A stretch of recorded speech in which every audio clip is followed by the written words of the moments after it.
Serious. Folks who used to be neckbeards or nice guys, nice girls, what helped you snap out of it, and how could people help friends or colleagues who may be on or going down that road?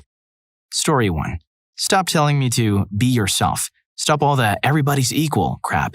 What I really needed to hear was that life isn't fair. You are less attractive than other people, and you can either accept that or put some effort into improving yourself. The metaphor from Child's Ladder was something that stayed with me. Be yourself is good advice wrongly given. It should be the best version of yourself. There's the superficial stuff, like taking a shower, getting a haircut, getting in shape. There's the slightly less superficial stuff, like learning some new things, developing hobbies, etc. But the real work lies in becoming the best version of yourself and presenting that to the world. Are you smart? Then learn to present it as curiosity and knowledgeability and to resist being pedantic and superior. Are you funny? Learn empathy and awareness so your jokes don't hurt. Are you a nerd? Learn to be inclusive and enthusiastic rather than know-it-all gatekeeper. Do you have anger issues, self-esteem issues, or mental health problems? Get a therapist and work long and hard on those. None of those are part of the best version of you. Ultimately, my belief is that anyone can be themselves, with their unique traits and interests, and be accepted. But you have to understand that yourself as a concept is a mutable thing. That may seem callous or mercenary, but if you look at it as working against your negative traits, is it really a problem? Is being anxious, rude, angry, or entitled really such an integral part of your being?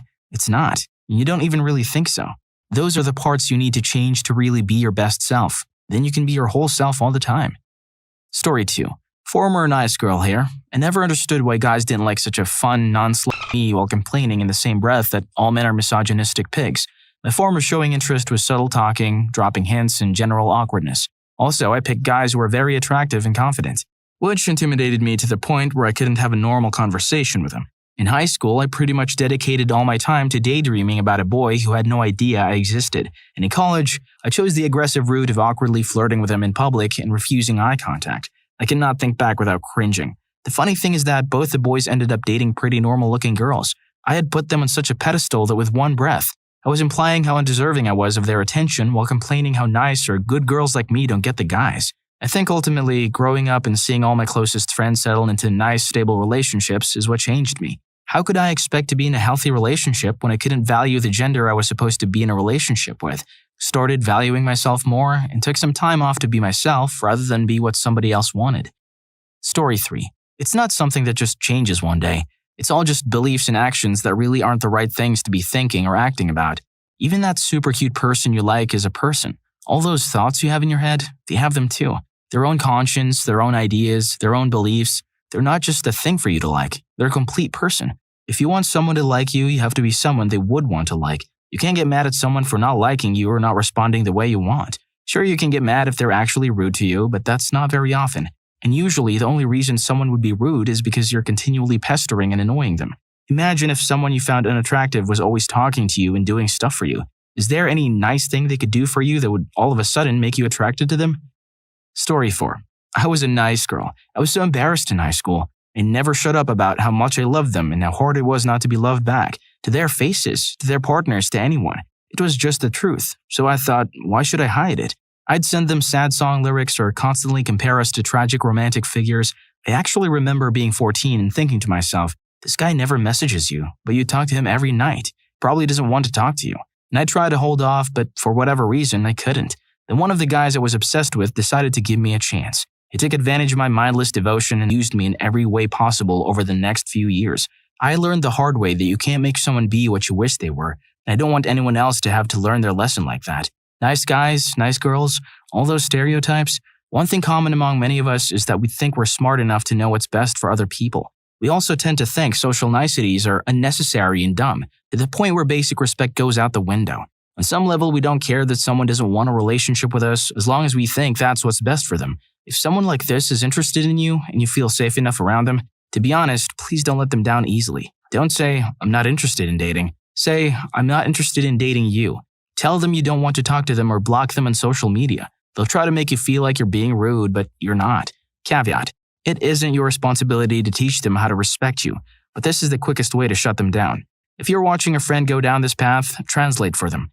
I think if someone else had told 14-year-old me he's not messaging you because he doesn't want to talk to you, I'd have found it easier to do what I knew was right. They might go on a rant about why people can't just say what they mean, and you can explain to them that it's just the way the world works. If they're interested in women, you can show them all those studies on why women don't use harsh language. Or you can point out to them that it's useless to say what you mean if your actions don't support it. Give them examples of how their behavior demonstrates their lack of respect for others. But also, if they're a friend, be kind to them. Don't just dump the harsh truth on them and run. Tell them what is actually good, valuable, and interesting about them, and encourage them to develop those qualities. Invite them to do stuff that has nothing to do with dating. If you view dating and hooking up as the ultimate endgame goal, of course, you won't have self-confidence or a fulfilling life. Nice people, you can be yourself and still have romantic partners in a full social circle. You just can't be yourself at the expense of others. And that means you have to adapt. Figure out what you want out of your life other than not to be lonely, and you'll start feeling a lot better right away. I know the little social stuff might feel like crap at times, but you know what? Small talk doesn't have to mean chatting about the weather or top 40 music. It can mean talking about whatever is meaningful to you. If all you love is video games, if they're a real passion and not just mindless escapism, then make something out of that, you know? Go volunteer to moderate a fan forum, do a charity live stream, or go hiking and pretend you're a dwarf on a mission the whole time. You can make engaging conversations out of that stuff. And until you can engage people in conversation and show that you have your own interests in life, you won't get the social recognition you want. Story 5. It's a bit weird, but in my late teens, I'm 30 now, I started playing female characters in MMOs. Firstly, just as a joke, but as time went on and I started making friends, it became more and more difficult to tell people the truth. I soon found myself in the receiving end of the exact same attention and behaviors I was exhibiting in the presence of girls. It was like looking in a mirror for the first time. Every word and action seemed to be meticulously thought out, as if to be as inoffensive as possible while subtly trying to passive-aggressively build a relationship, as if I didn't see right through them. I wondered if it might be as obvious for actual women. I've never been the confrontational type, so I tried to let them all down as gently as possible, an approach that proved completely ineffective. I was worried that if I told them the truth, it would destroy them. I didn't want to be nasty either. Continuously, I found myself getting backed into corners like that. I honestly had no idea that's what I was doing. Story 6. I'll go. I was cringy as all get out in early high school, 10 years ago for me, and I'm super thankful that MySpace went south, so most of my cringeworthy nice guy posts are no longer accessible. What helped me was that I was involved in some hobbies that made me have a lot of older friends. One of them, about 10 years my senior, sat me down and straight up told me life was never going to be better until I changed how I was doing things. He didn't tell me to stop liking Lord of the Rings or video games, but to rethink how I express that to other people. Whether I am trying to exclude people with my interests or include them, whether I'm really being kind to everyone around me or just a nice guy to women I want to date. That advice couldn't come from a peer, because I hated my peer group, and couldn't come from my parents, who didn't know how deep the cringe went, but could have only come from a respected mentor. I really look forward to hearing from some recovered or recovering cringe lords. Story 7. I've said this before, but Reddit changed my attitude about whether I was the nice guy or an ass with a simple phrase. Women are not machines where you insert niceness tokens into. Sometimes the girl just isn't into you. That is her right. You can't force attraction. Story 8. One of the biggest catalysts is simply being made aware of the neckbeard stereotype, I think. Story 9. I think that my failed relationship with one of my first loves made me understand that I had problems in that area. I couldn't make a move because I was afraid of rejection or hurting her, which just ended up wasting both of our time. My first girlfriend, we both lost our virginity to each other, developed a huge crush on a bad boy in one of her classes. I was seething with jealousy and didn't understand how she was choosing him over a nice guy like me. She eventually ended up leaving me for him, then he rejected her, but that's beside the point. I went through a very cynical period towards women, quoting nice guys finish last garbage to my friends. Thankfully, I didn't put anything on social media. I vowed to treat women like bad boys by being more aloof and less caring. Funnily enough, it worked, and I got another girlfriend soon after and started to realize it wasn't being a bad boy. It was just treating her like a regular human. Putting women on a pedestal made me think I had to treat them like princesses when, in reality, they want to be treated like regular people. Story 10. The trick is to realize that women are pretty much the same as men. You know when some dude rolls up trying to act friendly, and you can tell he's trying to get something out of you. Just don't be that guy. Nobody likes him, and women have to talk to him a lot more often than you do. Even if it's just a dumb anecdote, people will be more inclined to let you hang out with them. Once you make actual, real-deal friends with a couple of women, it gets so much simpler. Story 11. I realized that not everything was about me. When you're this neckbeard or nice guy, it's really just a veil of desperation and cynicism. Everything you do is selfish and disingenuous.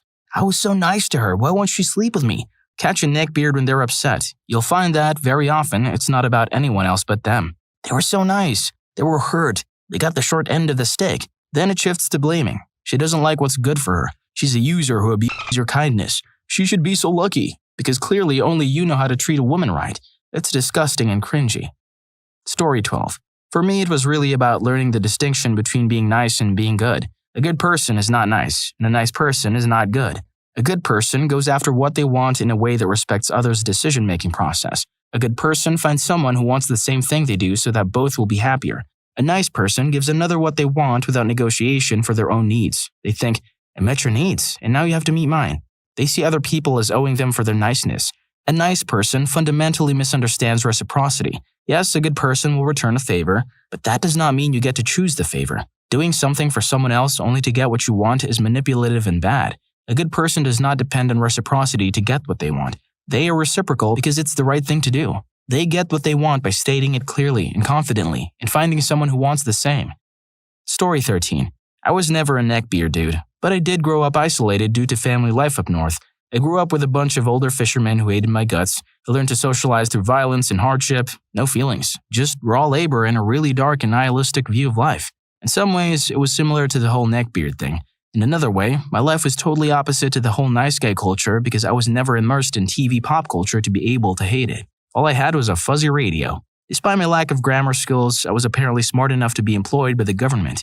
My social skills had to improve to maintain the job, or it was back to being a fisherman for me. So I became just another guy at work. I tell other stories once in a while about how we would beat the crap out of people here and there, but they find my stories hard to believe or too savage for their taste. And we regularly go into war zones for work-related stuff, by the way, so I keep my past to myself. Violence throughout my life has made me cold, but then I got married and had a baby girl. Don't ask me how. I haven't figured that one out yet. So now I was forced by myself to be caring and considerate of others, and I truly had to learn to be pleasant among others. Before I had a family in the back of my head, I said to myself that I could always go back fishing up north. But there was no way in hell I was going to bring my family up there. So a pleasant man I became so I could keep my government job to be able to give my little girl a better life than I had. And that's what brought me out of that dark place where everyone and everything sucked. I did it for my baby girl. Story 14. I don't know if I ever went full neckbeard, but I spent a few years being an embarrassingly edgy atheist. I changed my ways once I matured a bit and got tired of always being the guy with something negative to say about everybody else. I live in the deep south, so most of my friends are religious, and you know what? It helps them. They're happy and fulfilled. They have a built-in community full of support through their churches. They have strong convictions that, even if I don't always agree with them, I can appreciate. I grew up and realized other people can have different views, opinions, and identities from me and still like and respect me as a person, and I can still like and respect them. But I prefer not to use the title atheist as it carries a lot of neckbeard baggage. Story 15. I guess I was a nice guy. I treated girls like they were perfect princesses with the idea that they would obviously see me as their dream man. A few times I confessed to these girls that I loved them, that I just wanted to make them happy, and that they should be with me. In my freshman year of college, a senior in my fraternity explained Onitis to me. I was taking any little kind gesture from a female and exploding it in my head, convincing myself she was the one. All over simple things like sending me an IM or talking to me for 10 minutes. Once I realized that this infatuation was in my head, all over something that didn't exist, I got out of that rut. I just started talking to girls like people. Story 16. I was definitely a nice guy in college. The thing that snapped me out of it is that you shouldn't have to convince someone that they're supposed to be attracted to you. B. Think of someone you're not attracted to but would like to chill with or whatever. Could they convince you to be attracted to them? Could they say something that would make you attracted to them? Probably not, right? Does that make you a bad person? Or is it just that you're not attracted to them? It's okay to not be attracted to someone, right? C. Sometimes women date creeps, but not as often as you think. And remember that for everything she complains about, there isn't necessarily going to be a corresponding conversation where she tells you that she talked about it with her boyfriend and they worked it out, even though that might be exactly what happened. People generally only vent about the negatives. D. I learned a lot from the women I was just friends with in college. Pay attention to them. They might be able to give you some tips. You might also be able to learn from their example if it's someone who's truly awesome. If it's not someone who's awesome, maybe you don't have to be friends with them at all. I can't give any tips on the hygiene side for you neckbeards. Sorry, I just don't have experience with the kind of depression or low self-esteem that leads someone to stop taking care of themselves. But it's important to take care of yourself. Be someone you would be attracted to. Are you attracted to fat slobs who complain about nobody being attracted to them? Story 17. I'll be rational and superficial about this. I was a fat girl when I was 12. I hated it, so I started working out and dieting. I've been fit for many years, and I work hard for my appearance. Obviously, personality is very important, but everyone has different personalities, and each has its own one, and we shouldn't change it too much. While there's something I really think is just plain wrong for everybody, a lot of people who are not socially successful end up thinking they're losers. So there's no reason to take care of their appearance because it would not change things anyway. Actually, they start using their bad looks to justify why they're losers. That's plain bad. A lot of people who look bad could actually be hot with the right makeover, or at least they could look way better than they do. And taking care of your appearance and being happy about your looks can give you a huge boost in terms of confidence. And confidence always helps us find the motivation to improve ourselves. I believe that a good first step with these people is suggesting to them that they do something to look better, without being rude. You have to show you care about them by explaining what you think and maybe creating a situation where they can improve their looks. Story 18. I was pretty close to being one of those guys in early high school. Good online friends talked some sense into me, and I realized I had to improve myself if I wanted people to like me, and I did. I've never been a fat or unattractive guy, nor do I have a nice guy personality, but I've experimented with a lot of style choices that made me look unapproachable regardless. It's crazy what clothing and hairstyles can do to a man. I was fortunate enough to have a group of friends that were honest about their opinions. They thought I'd look great if I found the right style, but what I had wasn't working. I decided to trust their opinions and give them a shot. I cut my hair, bought clothes that fit me, and worked on my posture. I can't speak for everyone when I say this, but when I came back the next year, the way I was treated was evidently different. I can tell when people are interested in me, and I hadn't gotten that feeling at all while I had the old style. It was kind of surreal. Story 19. Recovering neckbeard here. Militant atheist, convinced of my own brilliance, toxic attitude towards women, that sort of thing. I'm still a big nerd, but I think my attitude toward women improved a lot when I started actually talking to them. Story 20. One day I realized nobody owes me anything for being nice. If you're nice for the wrong reasons, you're an Serious. Girls who have been guilted into going out with a nice guy? How did it go? Story 1. I'll never forget that nice guy. I had been homeless for 2 to 3 months and I said, screw it, and started working at a local strip club. I was able to make enough cash a week to finally get a place of my own. Instead, I wanted roommates so I could use the money to go back to school. I found some guys looking for a roommate and I was able to get in there with them. We all got along. We were all nerds. Me and first roommate got along great. Second roommate was very quiet and ignored me a lot. After the third month of living together, my second roommate was a complete creep.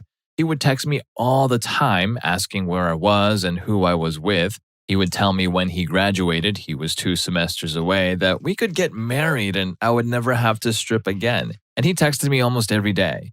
I fell asleep once on the couch and this dude touched me while I was asleep. He kissed me without asking. He would constantly take my purse and put it in his room, so I had to talk to him and ask for my stuff. After about a month of that stuff, I sort of started sleeping somewhere else, at my boyfriend's house, or I just wouldn't go home and stay out until 9 a.m. I would work double shifts at the club, so 2 p.m. until 2 a.m., just so I wouldn't be at the apartment. I remember this one night I got out of work at 2 a.m. and decided to drive to the beach because I didn't want to go home yet. I'm halfway there when another club calls and asks if I want to work an after-hours shift. I say okay and head back.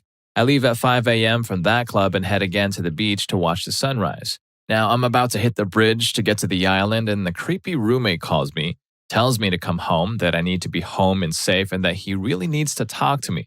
I hang up after I tell him I don't care and I don't like him. I call my other roommate and ask where the creepy roommate is. Nice roommate tells me he's just playing League of Legends. I flat outside and just hung up. Creepy roommate calls again and tells me he's going to kill himself if I don't go home to him. I hung up and called the other roommate again. Nice roommate tells me that creepy roommate took all the knives into the bathroom and locked himself in there. Now I'm furious. Like this guy was 23 years old, acting like a high school girl having her first breakup. I drove all the way back. I run upstairs into my apartment and knock on the door. He opens it slowly and I slam it open. I was pissed. I asked him what was so important that I needed to be home. He takes me downstairs to his car. This dude kneels down and opens the trunk of his car and there's a bouquet of flowers. And I'm like, no, I don't like you. He takes out a paper from his pocket and reads a poem he wrote. I leave this dude there and just get in my car and take off. Like I had been telling him almost every day to leave me alone, that I don't like him, that I do not want to date him, and he just didn't get the point. He reached out to me like 2 years after I left that apartment. I told him to leave me alone. He then called me trash and that I was the worst thing that ever happened to him. I hate nice guys. Story 2. I was in high school and figured I should give the guy a chance. Maybe I was just being snobby. Anyway, we decided to go to the movies. His older sister came along to chaperone and spent the movie sitting in my lap to make sure we didn't get up to anything funny. After the movie, I said I had to go home. Later that night, he called me crying to confess he'd snap a picture of me and whacked off to it. There was not a second date. Incidentally, this is when I began to have an inkling that I maybe liked girls. So it wasn't a total waste then. Story 3. I was a college freshman. First week of school, I was in my dorm hangout area going through the calendar on my phone to add exams to my schedule. I didn't realize that nice guy was looking over my shoulder as I was doing so. He goes, "I see you don't have plans on Saturday. We're going to breakfast." I continually objected and said I just hadn't gotten around to adding anything to it yet. He wouldn't leave me alone about it all week, so eventually I agreed to go on Saturday. I was purposely on my worst behavior in an attempt to repulse him because clearly my opinion didn't matter otherwise. He ended the date by calling his mom, telling her that he met his future bride and that we were going to give her grandchildren. He handed the phone to me, so I straight up told his mother that I had no interest and was only there because he wouldn't leave me be, and apparently acting like a barnyard animal wasn't enough of a turnoff. His mom laughed and said, "Sounds like my boy." He would sit on the couch outside my dorm door to bombard me whenever I tried to go anywhere, followed me to and from classes for 2 months, and tried to befriend my roommate to get closer to me before moving on to a new target. She ended up with a restraining order against him. This was not my first interaction with this guy. He lived in my small dorm building, where we did multiple getting-to-know-you exercises that week. He helped a ton of people move in and was self-proclaimed nice guy, like the title had in quotes. Most people's first impression of him was that he was nice enough, but a little off. I clearly completely agree that the dude was creepy. Mom sounds like the kind of person who believes boys will be boys. Hey there. If you haven't heard already, a few friends and I recently launched Rufus Rugs, your go-to destination for premium custom hand-tufted rugs. Looking to add a touch of your favorite anime like Naruto to your space? We've got you covered. Or perhaps you're a die-hard Pokemon guy and want bus toys showcased for everyone to admire. No matter your style, we can bring your vision to life. Click the first link in the description to explore more. Story 4. I was that girl who loved the bad boys. My nice guy had been my best friend for a number of years and I always knew he liked me, but I was busy chasing jerks. 9 years we were best friends and grew up together, and he watched me pick all the wrong people and get hurt. Other friends kept telling me to give it a chance, etc. 2 years ago, he asked me to come over for dinner. It seemed fairly casual until I realized he'd asked me for Valentine's Day. I can't say I was guilted as such, but it still felt a little awkward. I was mega nervous thinking it was going to be so awkward, but when I turned up, it was fine. He cooked me a meal, bought flowers, a bottle of wine and chocolates, and lit candles on the table. I don't drink much, so he ended up getting through the whole bottle of wine because he was so nervous. But it was a lovely evening and things felt very natural, so I decided to give it a go. We're now headed towards our second anniversary, have a lovely home together, a beautiful but evil Egyptian Mao cat, and couldn't be happier. Because we were friends first, we know we got on. We finish each other's sentences and never run out of conversation. Yet to have one argument that goes beyond whose turn it is to wash up, lol. He is genuinely the best thing to happen to me ever. Sometimes the nice guy does win. Story 5. After a few years of tepid friendship, something was always a bit off about him, but I thought he was such a nice guy and I was just being judgy, plus he always claimed to be so in love with me. I agreed to a few dates with my friend. On one date, we went out with a whole group of couples to this state park a few hours away, and during the ride home, I dozed off. I woke up to him touching me under my clothes, and when I told him off, he twisted it around like I was being ridiculous and imagined his hand under my bra. Like, we're on a date, why was I being so weird, etc., etc., etc. When I told him I had to cancel our 4th date because I'd gotten grounded after accidentally setting the kitchen on fire, he hit me, mostly in the face. He spent the rest of high school periodically stalking me and my sisters, ranting and raving to literally everyone about how I just didn't understand and he loves me, so he's just so emotional with his true love for me that sometimes he acts without thinking. He's not like those other guys that would make comments about my appearance. Why did I have to be such a Stacy? He's the best friend I ever had until I ruined it all by willfully misunderstanding and refusing to hear him out or give him closure, and so on and on and on. What a nice guy, huh? Guess he tried to break into my bedroom window out of love and concern, eh? This was about 15-ish years ago. I've moved many times since then, and during a Google session a while back, I found out he was incarcerated for assault. Probably has a few more years to go. Story 6. Well, I might not be a girl, but I was the nice guy in my first relationship. I was meeting a girl whom I knew from a friend's girlfriend. At first, everything was nice, and we weren't having anything serious, just meeting like friends, playing paintball and billiard and so on. However, I really liked her, and she did recently break up, and I try to cheer her up always. So then I asked her politely if she would consider trying a relationship, and to my surprise, she said yes. I was the happiest guy on earth on this day. So we started dating seriously, going to the cinema and doing stuff alone, but I don't know why, but I really got clingy. Like I wanted to see her all the time. I wanted her to come over to me, and it ended up creeping her out. In hindsight, I really understand, and she got continually creeped out until she broke up, and I was devastated. I didn't force her to do anything, but as I said, I was a bit clingy. After that, I was depressed for over a year and then finally got my shit together. However, I am sorry that she had to experience me like that, and I also apologize for that, and now we're just normal friends. Not as good as before, but, well, all in all, it ended up being good for me since because of that, I ended up with my current girlfriend. And without seeing my failures from the past one, I wouldn't be able to hold this relationship. Hey, good on you for realizing your mistakes and actually working on improving yourself. Most nice guys never reach that stage and let their cringy, self-entitled hate fester. Just taking a moment to say thank you for watching. Please do give us a thumbs up and subscribe. It really helps the channel out. Story 7. I'm a guy and gave a nice girl a chance. She was one of those, I'm not like other girls. We went out for a casual pizza and beer dinner. This was in college 12 to 15 years ago. She kept repeating what we now call memes like OMG, pizza's a lifestyle choice. Awkwardly charming the first time, but not funny and annoying the 10th time. She talked about herself the entire time. Most of it was humble bragging about her faults, like, it's just that I care too much about my friends, and I guess I'm just the type of person that's 100% honest and can't accept dishonesty in others. I could have left for 10 minutes and wouldn't have interrupted her conversation. It was like watching a one-person episode of the Gilmore Girls.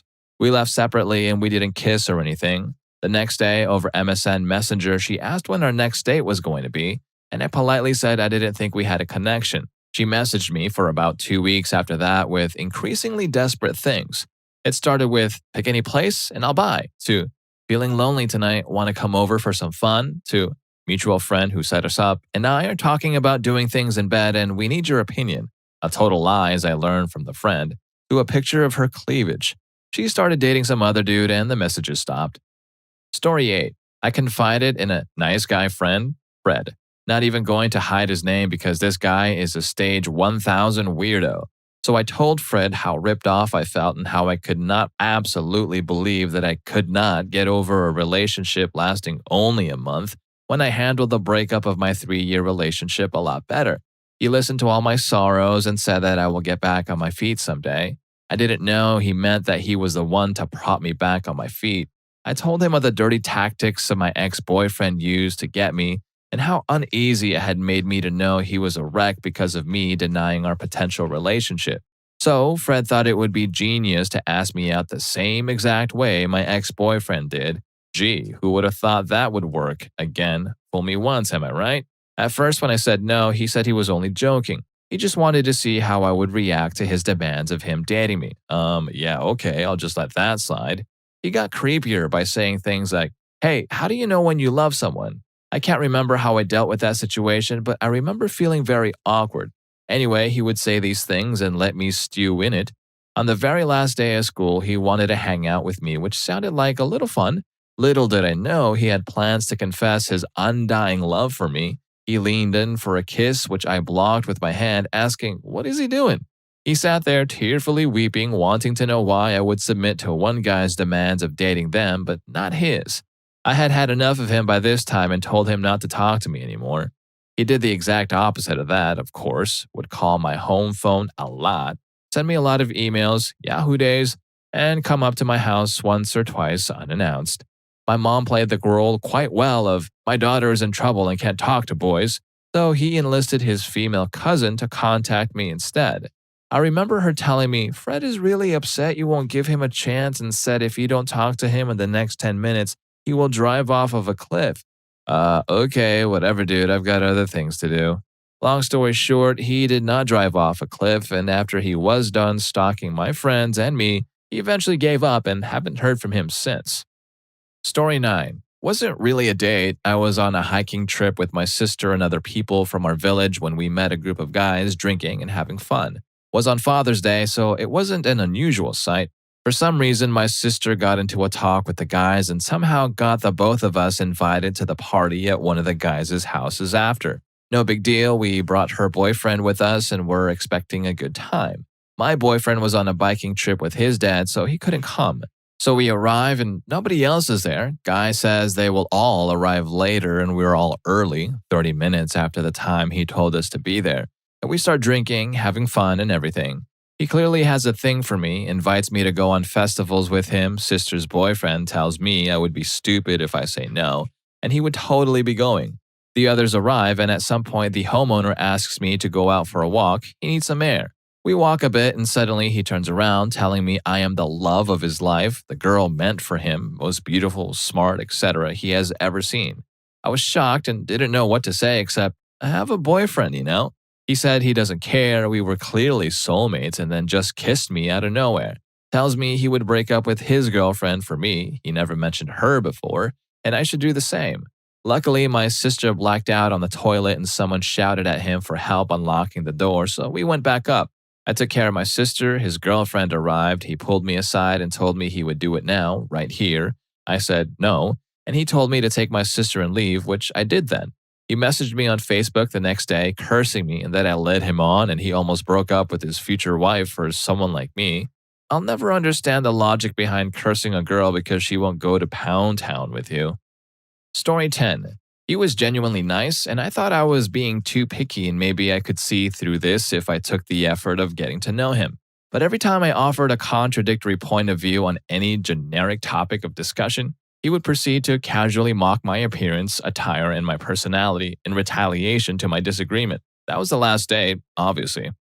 Story 11. All my friends said a guy from our group of friends was very nice, even though I felt like he was a little creepy. Went out once and thought I'd give it a chance to be nice, regretted it immediately. He asked me what I thought of being in a relationship with him, and when I said no, I didn't want that because I wasn't very interested and we had only been friends before this, he said he was disappointed with my answer and expected something more worthy of him. He said that saying no was disrespectful. Big yikes. We met once after that because he surprise visited me a few months later. He asked me to ruffle through my hair because he wanted to feel my scalp, treated me like a dog, and wanted me to sit next to him so he'd be closer to me. He also thought it was a great idea to mention that he sometimes hears voices in his head and has dreamt of hurting people. I rushed him out of my apartment onto the street. I just wanted him to be gone. I checked my keys 5 times to see whether he took any. I've had to see him a couple of times since then, and he is the most creepy, socially inept person I've ever met. He's so aggressive and impulsive, I'm truly afraid he will hurt someone someday, and I'm still afraid that that person could be me. Story 12. We were friends in high school and most of college. It was one of those things where he was a friend of a friend, but we always went to the same parties, hung together in the same group, and so on. The guys in the group would always say things like, "Oh man, you and Kyle would be so great together. You should give him a shot." I'd kind of laugh it off because for the majority of the time I had a boyfriend. Eventually, my boyfriend and I broke up. About a week later, Kyle asked me out. I wasn't really ready, but I figured it was a first date and everyone had been pressuring me into giving this guy a chance, so I went. The whole evening was awkward. We just ordered a pizza and watched movies, which was what we did in our friend group anyways, but this guy would not stop staring. I felt like I couldn't even eat because I was under a microscope. The evening ended uneventfully, but then there was the aftermath. We kept texting and seeing each other in the friend group, and about a week later, he asked when we could have another date. I told him that maybe I had rushed into things too fast and I just wasn't feeling any connection with him. I broke up with my girlfriend for you. Yep, the dude found out I was single, dumped his girlfriend of 8 months just so he could ask me out to an awkward pizza date in his bedroom.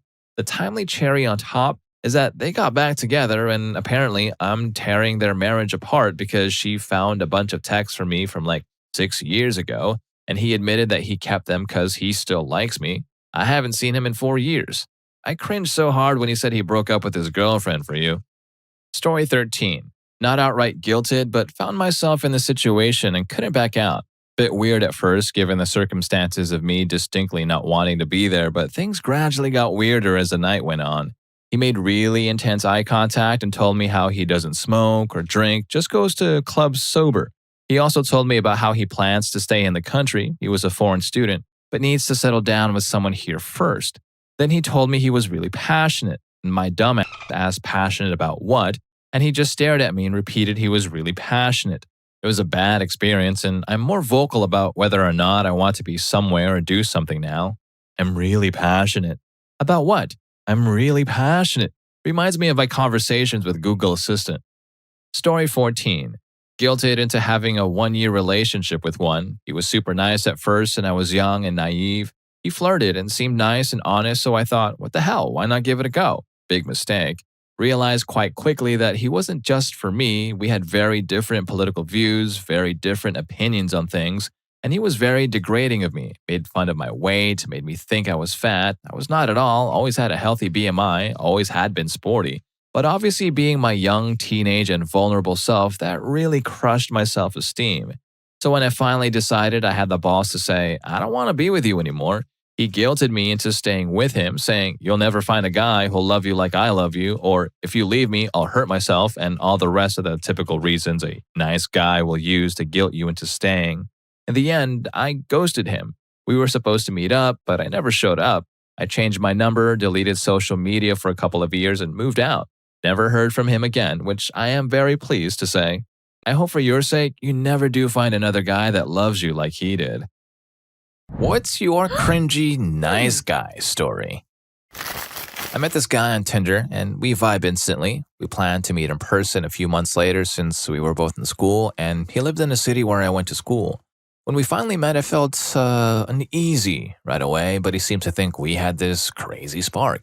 He had planned to spend the night since he lived a couple of hours away, and I naively agreed despite not being attracted to him at all or liking his personality much.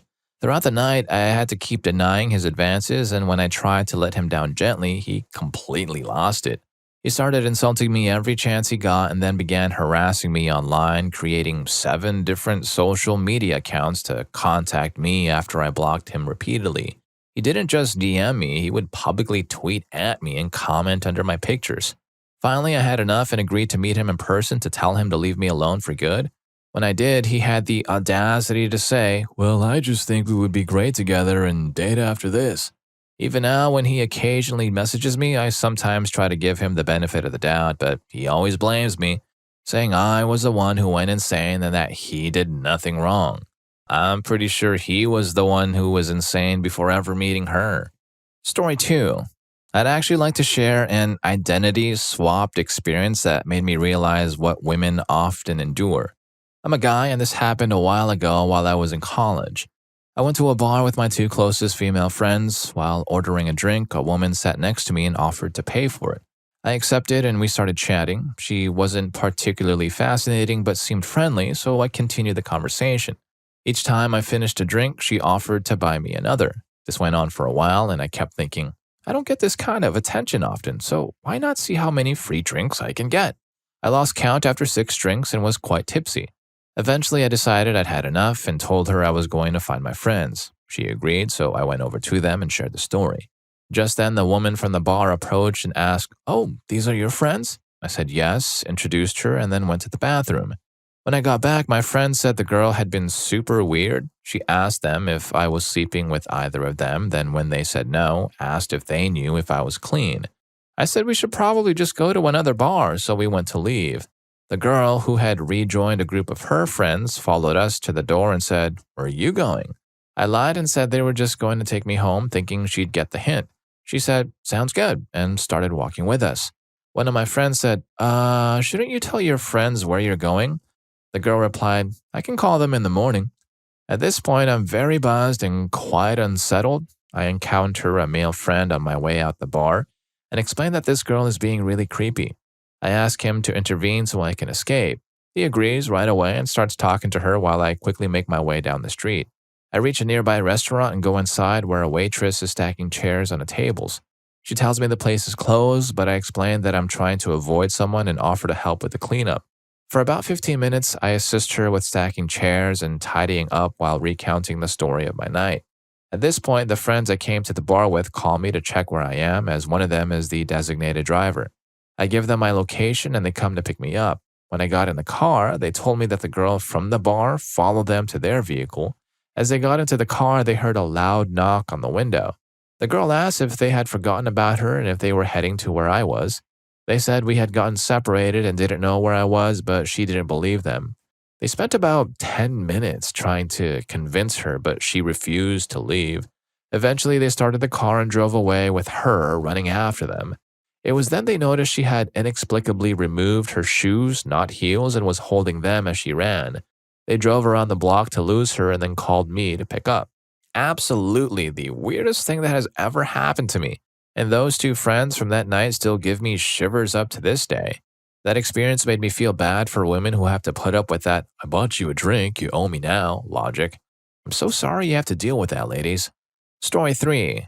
I'd forgotten about this until I read this thread. Like many of these stories, I've encountered my share of nice guys, but this one was by far the worst.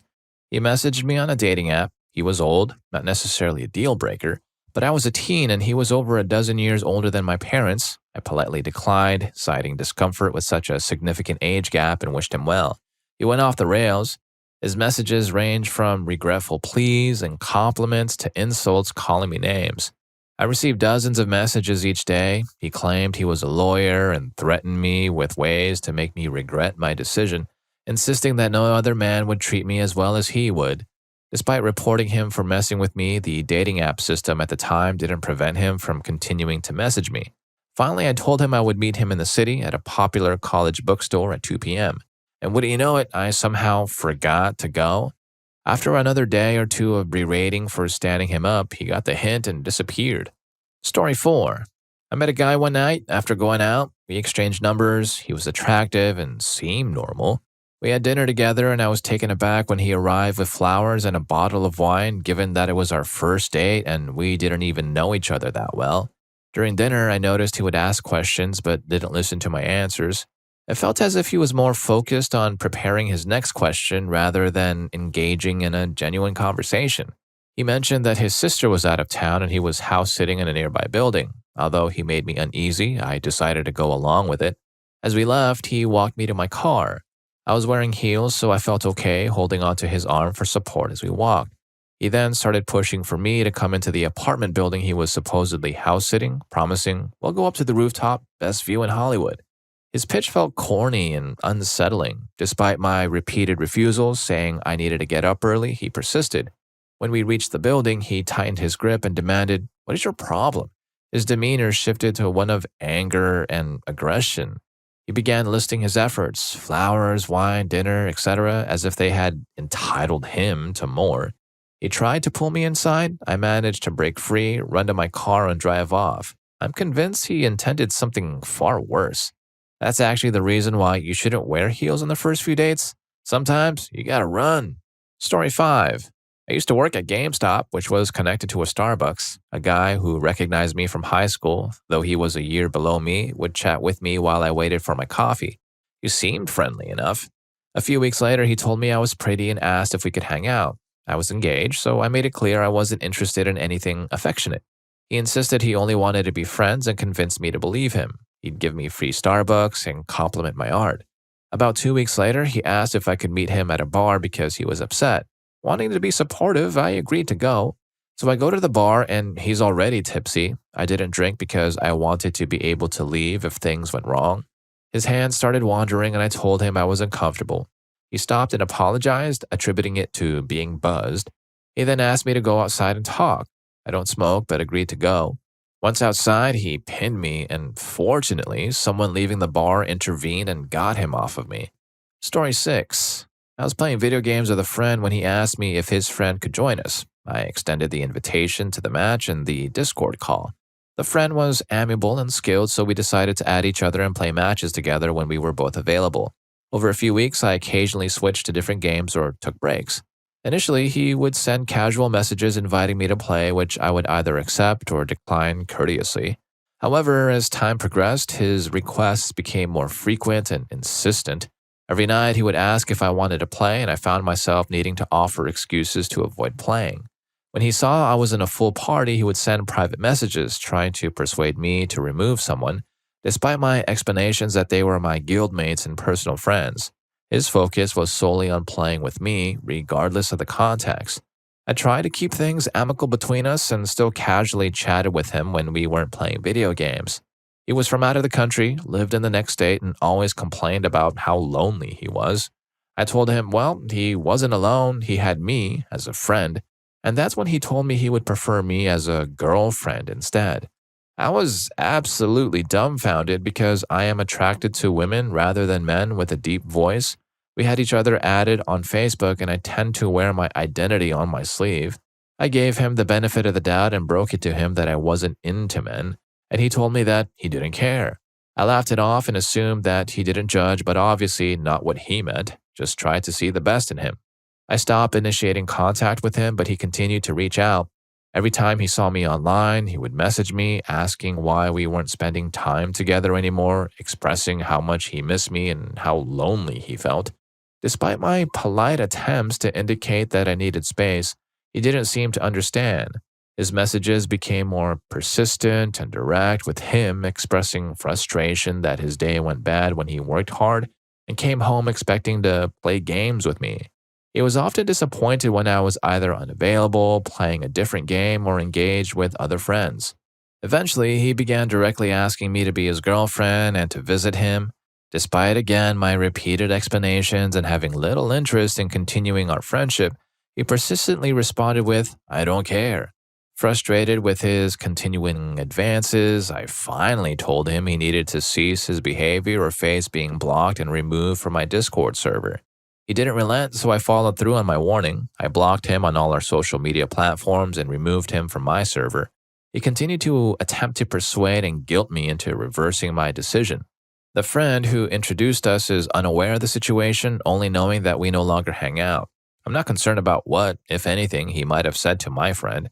We're close enough that I'm confident any questions would be addressed honestly if they arise. Since I haven't seen them together in over a year, I guess the feeling might be mutual. Story 7. One day, a customer came into the coffee shop where I worked, and when I asked him what he wanted to drink, he sighed, something that'll fix a broken heart. I smiled and listened as he explained that he'd been stood up yet again.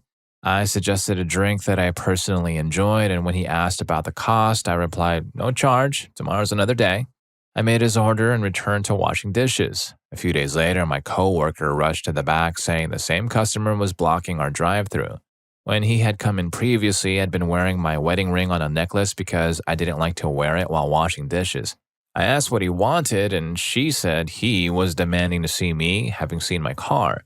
Feeling uneasy, I put my ring on and went outside. He was in an old 1970s van, holding a large bundle of carnations and a box of chocolates.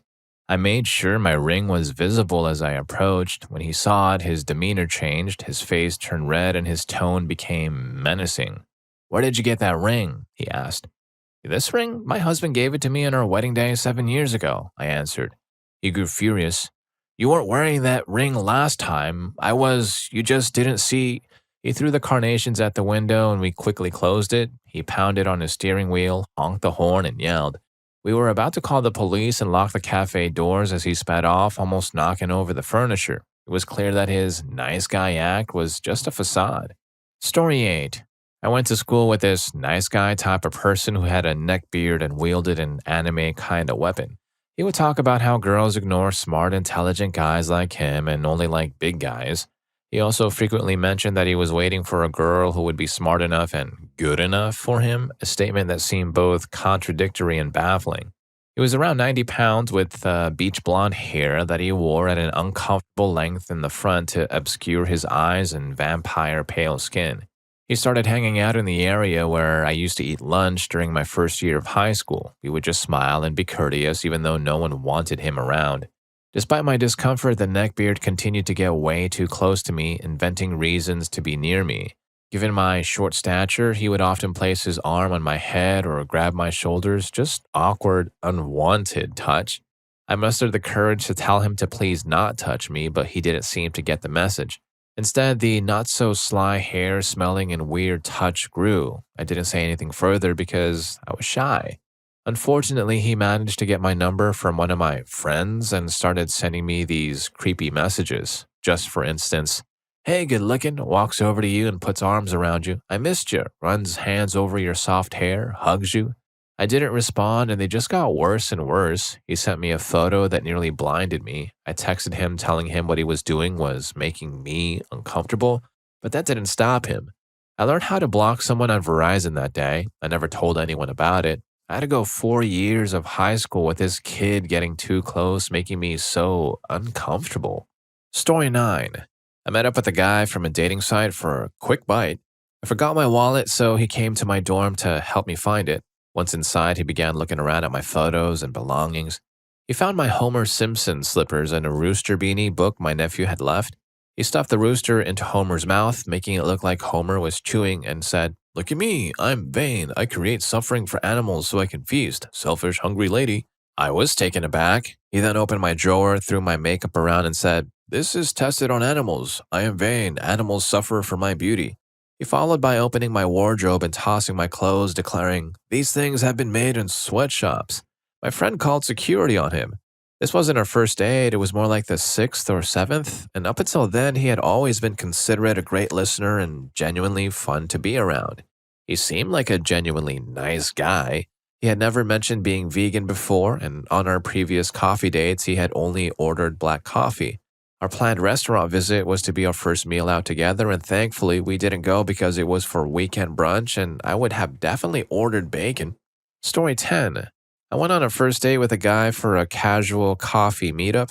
It wasn't bad, but it was clear we didn't really connect. He did the typical nice guy routine, talking about how he was different from other guys, how he knew how to treat a woman, and making some disparaging comments about gym bros, among other things.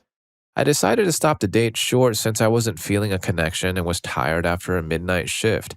He insisted on walking me to my car and opening the door for me, which I accepted.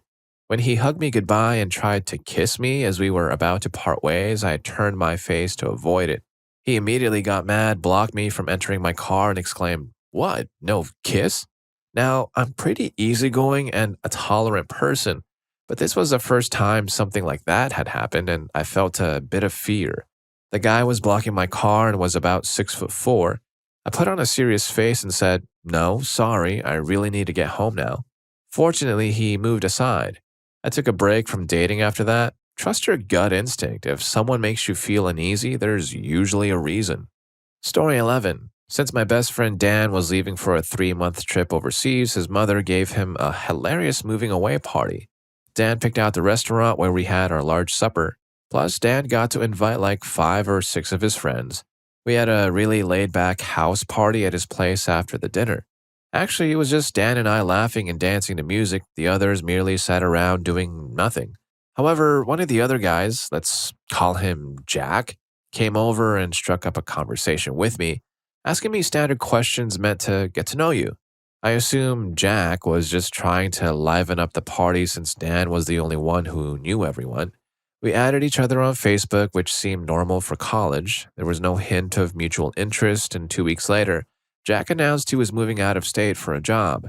A few weeks later, I received a message from Jack expressing his strong interest in me and his wants in starting a relationship. While I appreciated his honesty, the fact that he lives a 3-hour flight away, coupled with my lack of interest in him, made it clear that pursuing anything further wasn't a good idea. He said he understood me, but his actions soon told a different story. About a week after that exchange, Jack called me on a weekday afternoon, clearly intoxicated, and confessed his love for me, claiming he could have seen us together. When I asked why he was drinking, he responded that he was drowning out the sorrows of your love. He pressed me to explain why I didn't feel the same way, and when I simply told him, "I'm just not into you," it wasn't the response he wanted to hear. He kept insisting that he had been kind to me and hadn't done anything wrong, struggling to grasp that this alone wasn't enough to change my feelings. We had known each other for months and had only met once. It was the strangest thing I've ever experienced. To be fair, though, he was really nice. Story 12. I met a guy in college who seemed like a bit of an outsider, struggling to make friends after moving from California. We ended up becoming semi study buddies, even though he was pursuing a different major. I had already taken some of the courses he was enrolled in. Despite knowing I was in a committed relationship, he asked me to dinner one day. I clarified, as friends? To which he responded, sure, or it could be a date. My relationship status didn't seem to deter him, so I politely declined. Not long after, my classes shifted to an online class, so I saw him less frequently. However, he soon added me on Facebook and resumed his attempts to ask me out. I eventually told him that if he couldn't respect my relationship, we couldn't be friends. After this, his behavior took an unexpected turn. He began to share his religious beliefs with me, expressing deep concern for what he saw as the fate of my soul. He repeatedly mandates me to change my ways, convinced that I was headed in the wrong path. Despite my attempts to explain that his approach was making me uncomfortable, he persisted, believing he was simply being a good friend. Realizing that his intentions were unlikely to change, I eventually blocked him. I gave him multiple chances to understand that his actions were beyond boundaries, but he remained convinced that he was just trying to help. Story 13. We met through a mutual friend at a party. I was really into him, and he seemed into me. We talked for hours, sitting in her living room, exchanged numbers, and then talked for hours again the next day. We covered so many topics I couldn't possibly remember them all, but one thing we discussed was relationships.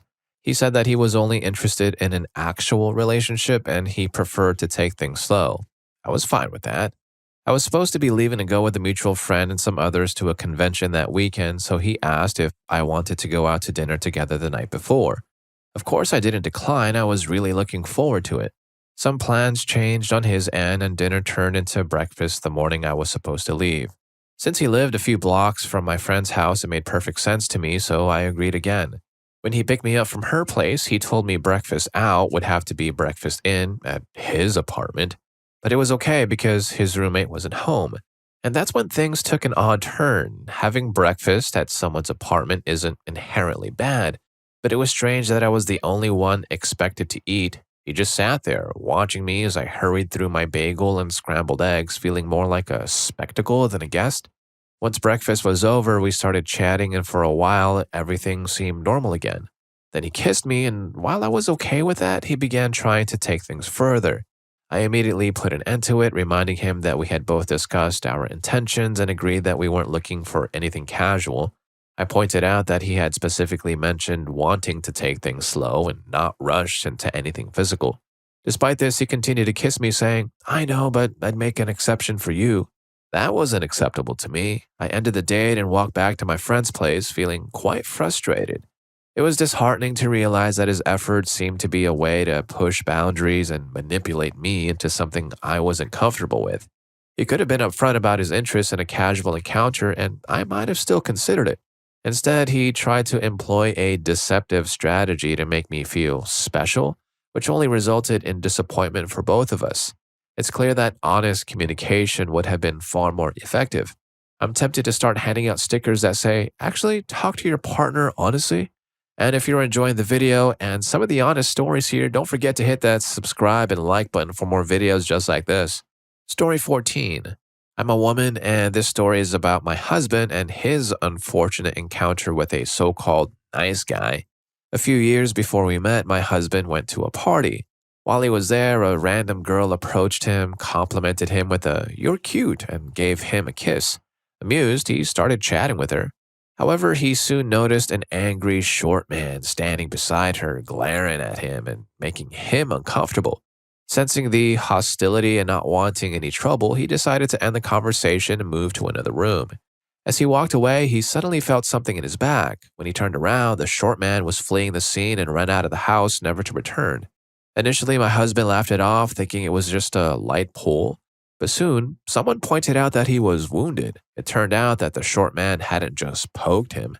The random girl who witnessed the incident was understandably mortified. It turned out that the short man was very interested in her. They were best friends, and he accompanied her everywhere. Fortunately, the weapon was quite small, so while it left a scar, it didn't cause significant damage. Someone did call an ambulance, but my husband declined to go to the hospital. He didn't want to miss out on the party or deal with the cost of the ambulance ride, and the pain wasn't severe. Instead, he and a friend applied some gauze and continued enjoying the party. Despite the situation, he found it quite amusing and still laughs about it to this day. The next morning, he woke up with some pain and decided it was best to have it checked out. He went to the hospital, got properly treated, and then went home. He never presents the incident to the police, so there was no formal record of it. Story 15. When I started seeing this guy, we had a lot in common, but I began to get weird vibes. After hanging out about 3 times, he got upset because I didn't invite him to my house. That's when I decided I was done. I politely told him he wasn't the one for me and started dating someone else.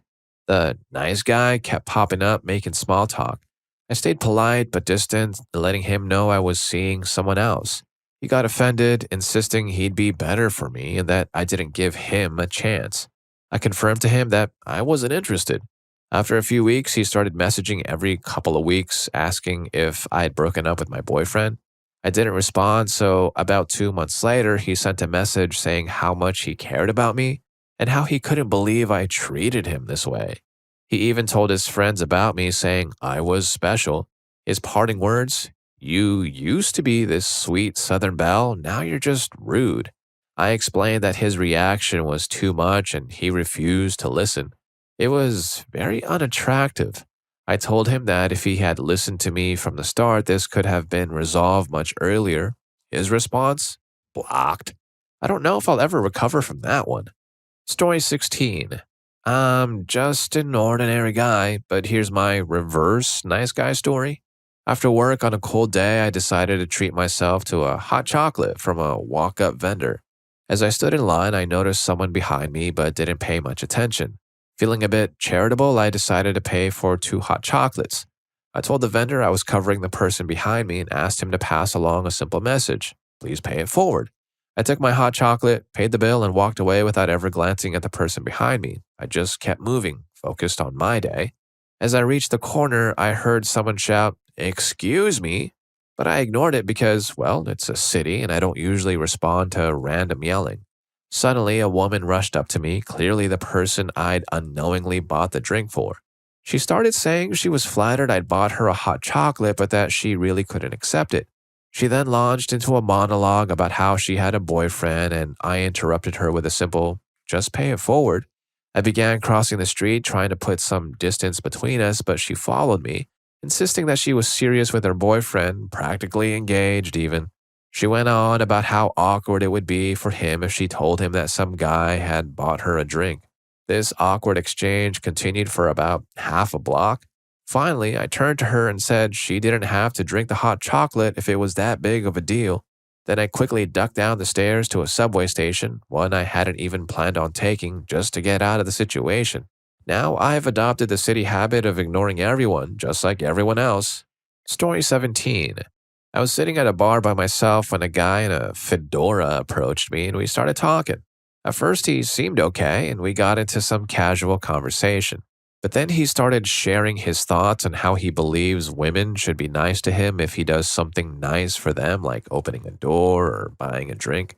I tried for a solid half hour to get him to understand that a girl was not going to fall head over heels for someone who thought that opening the door for them meant that they were a knight in shining armor. I tried very hard, but he would just keep talking over me. The fedora was an immediate red flag, right? Story 18. Last time I checked, I wasn't a girl, but I still feel the need to share this story. So back in high school, I was friends with this guy I'll call TJ. He was absolutely infatuated with one of my other friends, April, who was also into women. April had a tough time coming out. Her parents were super conservative and didn't take it well. She was their only child, and they had expectations like wanting grandchildren, but April simply didn't like boys. This all started during the summer between our junior and senior year.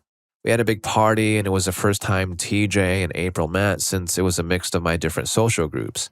As the party went on, TJ walked up to me in the middle of a conversation. TJ, "Hey, who's that girl?" Me, "What? Oh, you mean April?" TJ, "Yeah, dude, she's like gorgeous." Me, "Well, she prefers girls." Now, for any normal guy, that would be the end of it. Maybe an, oh, really? Followed by moving on, but not TJ. TJ, no, she doesn't. Me, TJ, she likes girls. He then asked for her number. I declined and said if he really wanted to be rejected, he could go ask her himself. The conversation ended there and he sauntered off. I didn't think much of it since the party went smoothly and he didn't make a move. Flash forward to the first week of senior year, my then girlfriend texted me to come over to April's house because she needed to talk. April was upset and in tears, having a breakdown. It turned out that after our party, TJ had somehow got April's phone number, likely from someone there, and started sending her suggestive messages. April then told him she was not interested and that she was definitely into girls. But TJ persisted for days, constantly asking her out and inquiring about her day. Despite her firm responses, he sent a picture with a caption, "Will this change your mind?" April made it clear he had crossed a line and asked how he got her number. Instead of admitting the truth, TJ claimed I gave it to him. He then became clingy, bombarding her with messages about how he dreamed of her, which was incredibly unsettling. After about a week of him being persistent, April blocked his number. Enraged, TJ stalked her on social media, discovering details about her difficult coming out. He began sending her DMs, calling her a fake and other names. Thinking she had escaped him after blocking him, April was wrong. TJ started pestering her at school, calling her names in the halls. They ended up in the same group for history class, but when April asked to be moved, the teacher denied her request because she was too overwhelmed to provide a reason. Meanwhile, TJ continued texting her from different numbers, insisting she was making a mistake and that her attraction to women was just a phase. Understandably, April was upset with me, believing I had given TJ her number. I insisted that I hadn't and urged her to inform regarding his actions to the school or even the police.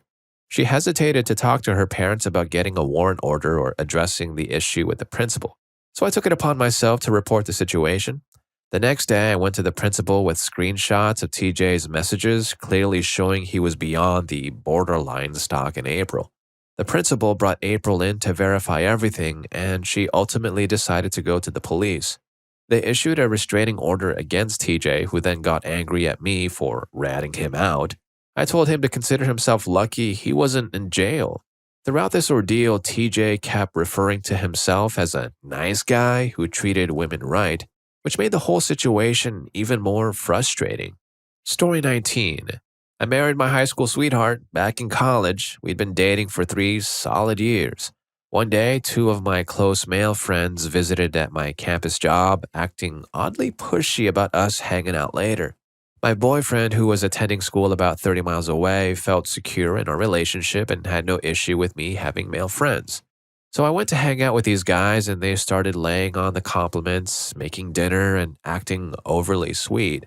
I began to feel uncomfortable and said, "I'm going to get going. My boyfriend and I are hanging out later." Suddenly, the atmosphere changed and one of the guys asked, "Why are you going to see him? I thought you guys broke up." Apparently, they had heard that a girl with my same name had broken up with her boyfriend that day and assumed it was me. They decided to compete to be my next boyfriend or maybe even something weirder. I had no idea what was going on, so I quickly left. Needless to say, neither of them were invited to our wedding. In the following weeks, they both avoided me and our friendship eventually dwindled to a polite hello in passing. Before that night, our group of friends hang out regularly and I had 2 classes with these guys, so we'd often study together.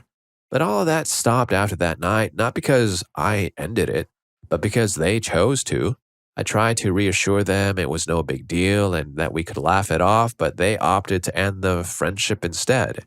It's not a big deal, life moves on, but I felt the need to say this. If you are friends with a girl for a year and expect something as a reward, you're not really a good friend or a nice guy. Story 20. Over the summer, I worked with another intern who was a couple years younger than me. He was apparently very interested in me.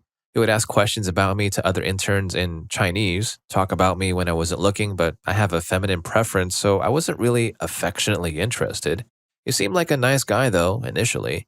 He asked me a couple times to go hang out with him and do stuff. After talking it over with friends, I decided to relent because, hey, why not? Try it out, right? The day went nicely enough, but I decided not to take things any further. But later, when we were all attending a professional conference and staying at the same hotel, he came up to my room to ask me a question about the product we were marketing, and then tried to pop up on me. I asked him to leave, but he wouldn't, so I hid in the bathroom and asked some other interns to help so it wouldn't happen again. When he was confronted about his behavior, everyone was at a restaurant. He got so enraged that he took the water glass and threw it at the other intern. He apparently lost his job after that. I was lucky enough that I wasn't present at that dinner meeting, but my first thought was, that could have been me. Story 21. I had a friend who was kinda nerdy but genuinely sweet. He was overweight, but he carried it well with nice hair and great skin. While he might not have been the most gorgeous guy in the world, he was far from the worst. He lived at home and worked a minimum wage job, which was understandable for a guy in his mid-20s who was still finding his way. One day, I accepted his friend request on Facebook, along with another mutual friend of ours, a stunning girl who also shared his nerdy interests. She confided in me that she had a crush on him. I thought they could be a good match since they had so much in common. However, when she asked him out, he turned her down, suggesting they stay friends. Imagine my surprise when I later saw a post from him complaining about being single. He lamented about how no girls liked him, specifically mentioning the gorgeous redhead who looked like the Little Mermaid, claiming she avoided his eye contact. To top it all off, he expressed his longing for a little Japanese girlfriend who resembled an anime character. The situation escalated when he had a male friend make a post on social media that essentially said, "I know for a fact you all know single girls and you're not even trying to set him up." This blatant entitlement and a lack of self-awareness left me stunned. I realized that he was expecting others to find him a girlfriend without putting in any effort himself. Feeling frustrated, I decided I wouldn't trust him, not even with my worst enemy, and promptly blocked both him and his friend. It was astounding to witness someone so oblivious to their own behavior, thinking it was normal for someone else to whine on their behalf. Story 22. Throughout my experiences, I've encountered 5 different guys who seemed to think that just because they liked me, we were automatically in a boyfriend-girlfriend relationship. And out of these 5, 3 took me on dates without ever clarifying that they were, in fact, dates. In one instance, we had even discussed how it wasn't a date, yet he proceeded to treat it as such. One of these guys, before I discovered he had been telling others we were dating when we weren't, was giving me a foot massage for a pretty bad sprain I had. To my shock, I suddenly felt something odd. When I confronted him about his behavior, asking what he was doing, he simply replied, "I don't know." I immediately told him that I did know and that he needed to stop. Another guy showed up unannounced at my window, bringing me dirty rocks he had picked up from the train tracks, acting as if this bizarre gesture was affectionate. In yet another incident, a guy kissed me. After pushing me away, he dramatically declared, "I must be going," without a hint of irony. A different guy attempted to set me up for a date with him, and during this awkward outing, he suddenly said, "I love you." When I asked him to clarify what he just said, he laughed and claimed, "Oh, I was just singing a song from elementary school." After I made it clear that I wasn't interested and that I had a boyfriend, he asked me, "Who do you have more fun with, me or your boyfriend?" Without hesitation, I replied, "My boyfriend. I wouldn't be with him if other people were more enjoyable to be around." He got angry and threatened that he could probably harm my boyfriend. After that exchange, we just stopped talking altogether. In the last incident, I was at a guy's house to chill, but for some reason I was feeling exhausted and had a bad headache. He offered that I could lay down if I needed to, so I did. I didn't fall asleep, I just simply closed my eyes and he was aware of this. To my dismay, he crawled and lay so close to me. Feeling uncomfortable and disrespected, I immediately got up and left. These experiences have stuck with me, and while I have more stories, these incidents are at the top of my list due to their sheer awkwardness and the troubling disregard for my own boundaries. Story 23. I was friends with a coworker, and although we had socialized a few times after work and got along well, I never considered that he might be interested in me. At that time in my life, I didn't receive much male attention and was quite awkward myself, but that's a different story. One day, as we were walking side by side, he tried to put his arm around me. It startled me, and I turned away quickly. He interpreted this as rude and proceeded to give me a heated lecture about leading people on and how upsetting it is to be flinched away from, calling me names in the process. I was taken aback and felt that my reaction was simply a natural reflex. About a week later, another friend informed me that he was spreading rumors around the office claiming that I was promiscuous and seeping my way through the department. The irony was that I likely would have considered going on a date with him if I had known he was interested. I just had no idea he felt that way. Looking back, it seems like a narrow escape. Story 24. Back in my early college days, my best friend, her boyfriend Dave, and I went to a craft store to pick up supplies for cosplay. We were dressed in punk nerd attire, dark makeup, baggy pants, chains, and anime and game shirts. As we entered, we noticed a husky guy around our age wearing a fedora, a long black trench coat, and an anime shirt. This was before fedoras became associated with nice guys or before that term was even a thing. So we nodded at him thinking he was just another nerd like us. He sulked away, but we didn't think much of it. I split from the group to find something I needed and he approached me, staring at the ground and mumbling that he liked my shirt. I told him I liked his too and he quickly slunk away without responding. When I rejoined my friends, my friend mentioned that he had done something similar to her when Dave stepped away. Dave then added, I didn't want to say anything while we were shopping, but he was glaring daggers at me every time I saw him. He was definitely waiting until I wasn't nearby to approach you guys. I initially felt sorry for how awkward he seemed, but knowing he was that upset about Dave's presence, I'm actually glad Dave was there. Story 25. A guy in college asked me out and we went on one date, but I felt absolutely no connection. When he asked for a second date, I politely declined, saying, no offense, but I don't see anything here. He seemed to take it well and asked if we could still be friends, which made sense since we had mutual friends, so I agreed. But then he started constantly bragging about how his ex-girlfriends always said he was great, how he had girls lining up to date him, and how he was such a catch. I couldn't help but wonder why, if that were true, he didn't just pick one of them. In reality, he was probably a 5 or 6 out of 10 and didn't have much going for him. We graduated, moved to different states, and now, 3 years later, he still comments on all my Instagram pictures and Facebook posts with things like, well, hello, beautiful. Women, what was your worst encounter with a nice guy? I worked with him.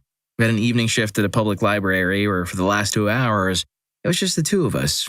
It's also quiet. There's no reason for us to be open, honestly. After a few months of working the shift together, we got into a routine of sitting at the 2 information desks and emailing each other links to weird Wikipedia articles. Like a competition to see who could find the weirdest one. It was mostly okay. It was into anime a bit obsessively, which could get a little much, but he pulled his weight at close, which many of my past colleagues in that shift had not done, and was generally pleasant, so, Then one day he brought me a rose and asked me to the Japanese film festival a local cinema was putting on. I said that wouldn't be very appropriate, given that I was married, and he sulked and stomped and spent the rest of the evening muttering about, you be freaking nice to girls and this is what you get. But he knew I was married. There was a period where my car was caught in a hailstorm and was being repaired that took 2 weeks. During that time, my husband came and picked me up from work. Also, our friendly interactions were limited to work talk and emailing Wikipedia articles about weird deep water fish or tiny national parks.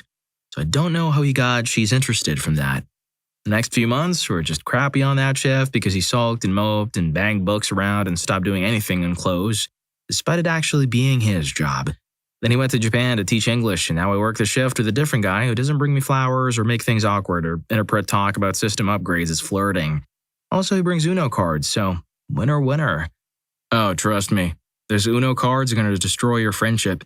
Story 2. I was friends with them for a few years. He knew I was struggling with my mental health and tried to use it against me.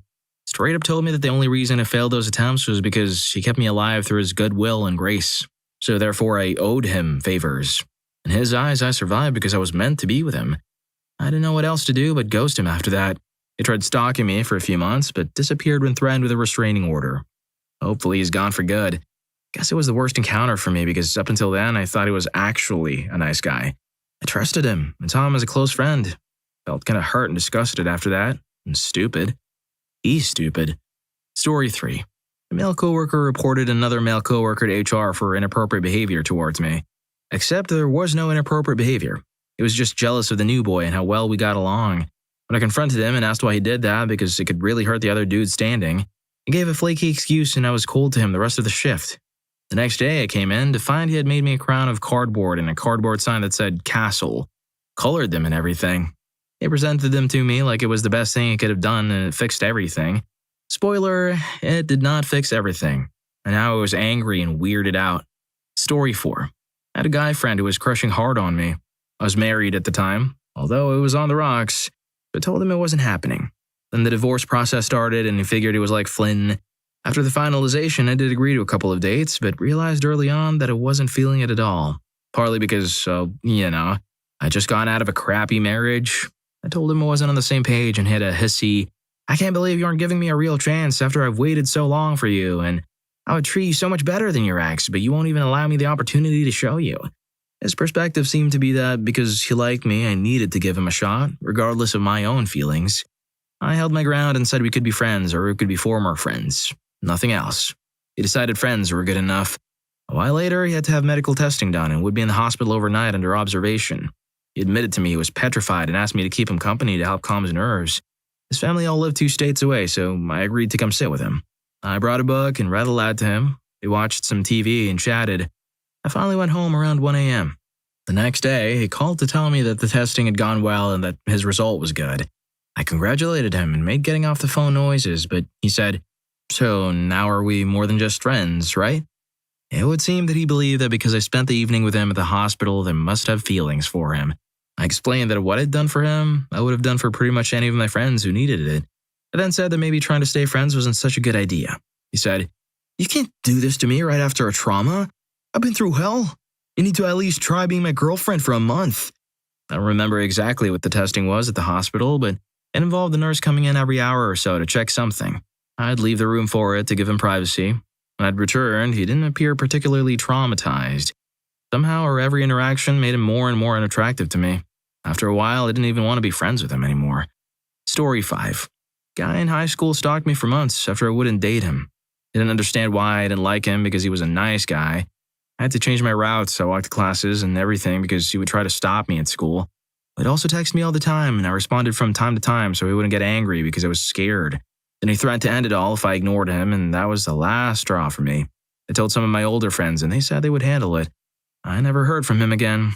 Don't worry, he's alive. I would hope so. Story 6. My brother was a nice guy for years. He'd always be telling me about how nobody likes him because nice guys always finish last and said all the other classic lines. Also acted like it was crazy that girls didn't want to be in a relationship with him even though they were nice to him. I've seen texts between him and multiple girls and all of them played out the same way. The girls would always try to make conversations with him and he'd reply with 1 or 2 words and not be engaging whatsoever. Then try to get to know them at all. They'd ghost him and he didn't get it. He had a lot of long conversations about how he was doing this to himself. He's trying way too hard to find a relationship and expected one from any girl he talked to. Anyways, now he and I laugh at the r/nice guys posts because of ignorant nice guys can be. He's come such a long way. Story 7. I spent my teens and early 20s in an interracial relationship where a particular combination wasn't very common at the time. Shortly relevant. When I was 17 to 19, I worked at a coffee shop in a busy mall a few blocks from the building where I lived. And my favorite place to get lunch or dinner during my breaks was a health food convenience store a few doors down. The cashier at the store was a hipster guy in his late 20s or early 30s, was the same ethnicity as my boyfriend, which I knew because they struck up a conversation about it when my boyfriend joined me for lunch there once. I also want to point out here that the cashier was second generation and thoroughly Americanized, so I don't believe that what follows is indicative of his growing up with different cultural norms.